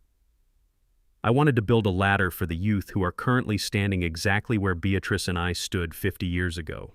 Kendra, the brave woman who handed me the financial ledgers that brought down Vanessa Spa, is now the fully salaried executive director of the foundation. She finally has the respect and the authority she always deserved. Tonight, the penthouse is perfectly quiet. I am sitting in my favorite leather chair by the floor-to-ceiling window, watching the city of Chicago glow against the dark night sky. I am holding a warm mug of herbal tea, letting the steam rise and soothe my chest. I look down at the sprawling, glittering lights of the financial district. I look at the commercial high-rises in the distance, knowing that my name is quietly printed on the deeds of several of those massive buildings. I look at the streets where I used to work long, grueling shifts in the freezing cold. I survived the ultimate betrayal of my own flesh and blood. I survived the insidious, arrogant greed of a society that tried to write me off as a weak, disposable old man. I did not just survive it, I completely conquered it. I reclaimed my name, I protected my true legacy, and I secured the future for dozens of young kids who actually deserve a chance at the American dream. The war is officially over and the storm has finally passed. They assume that because you are old and quiet, you are weak. They believe that freezing you out in the storm will make you beg for warmth. But they forget that some of us were forged in the cold. Blood does not give anyone a free pass to strip away your dignity, and age does not mean you surrender your power. When you build a life with your own bare hands, you hold the absolute right to tear down any parasite trying to feed off your foundation. True power does not make noise. It simply waits, watches, and legally reclaims what it owns. If this story resonated with you, please take a moment to leave a comment below and share your thoughts. Have you ever had to walk away from toxic relatives to protect your peace? Hit the like button, subscribe to the channel, and turn on notifications so you never miss another story about finding your strength and taking back your power. Thank you for listening, and remember to always protect your foundation.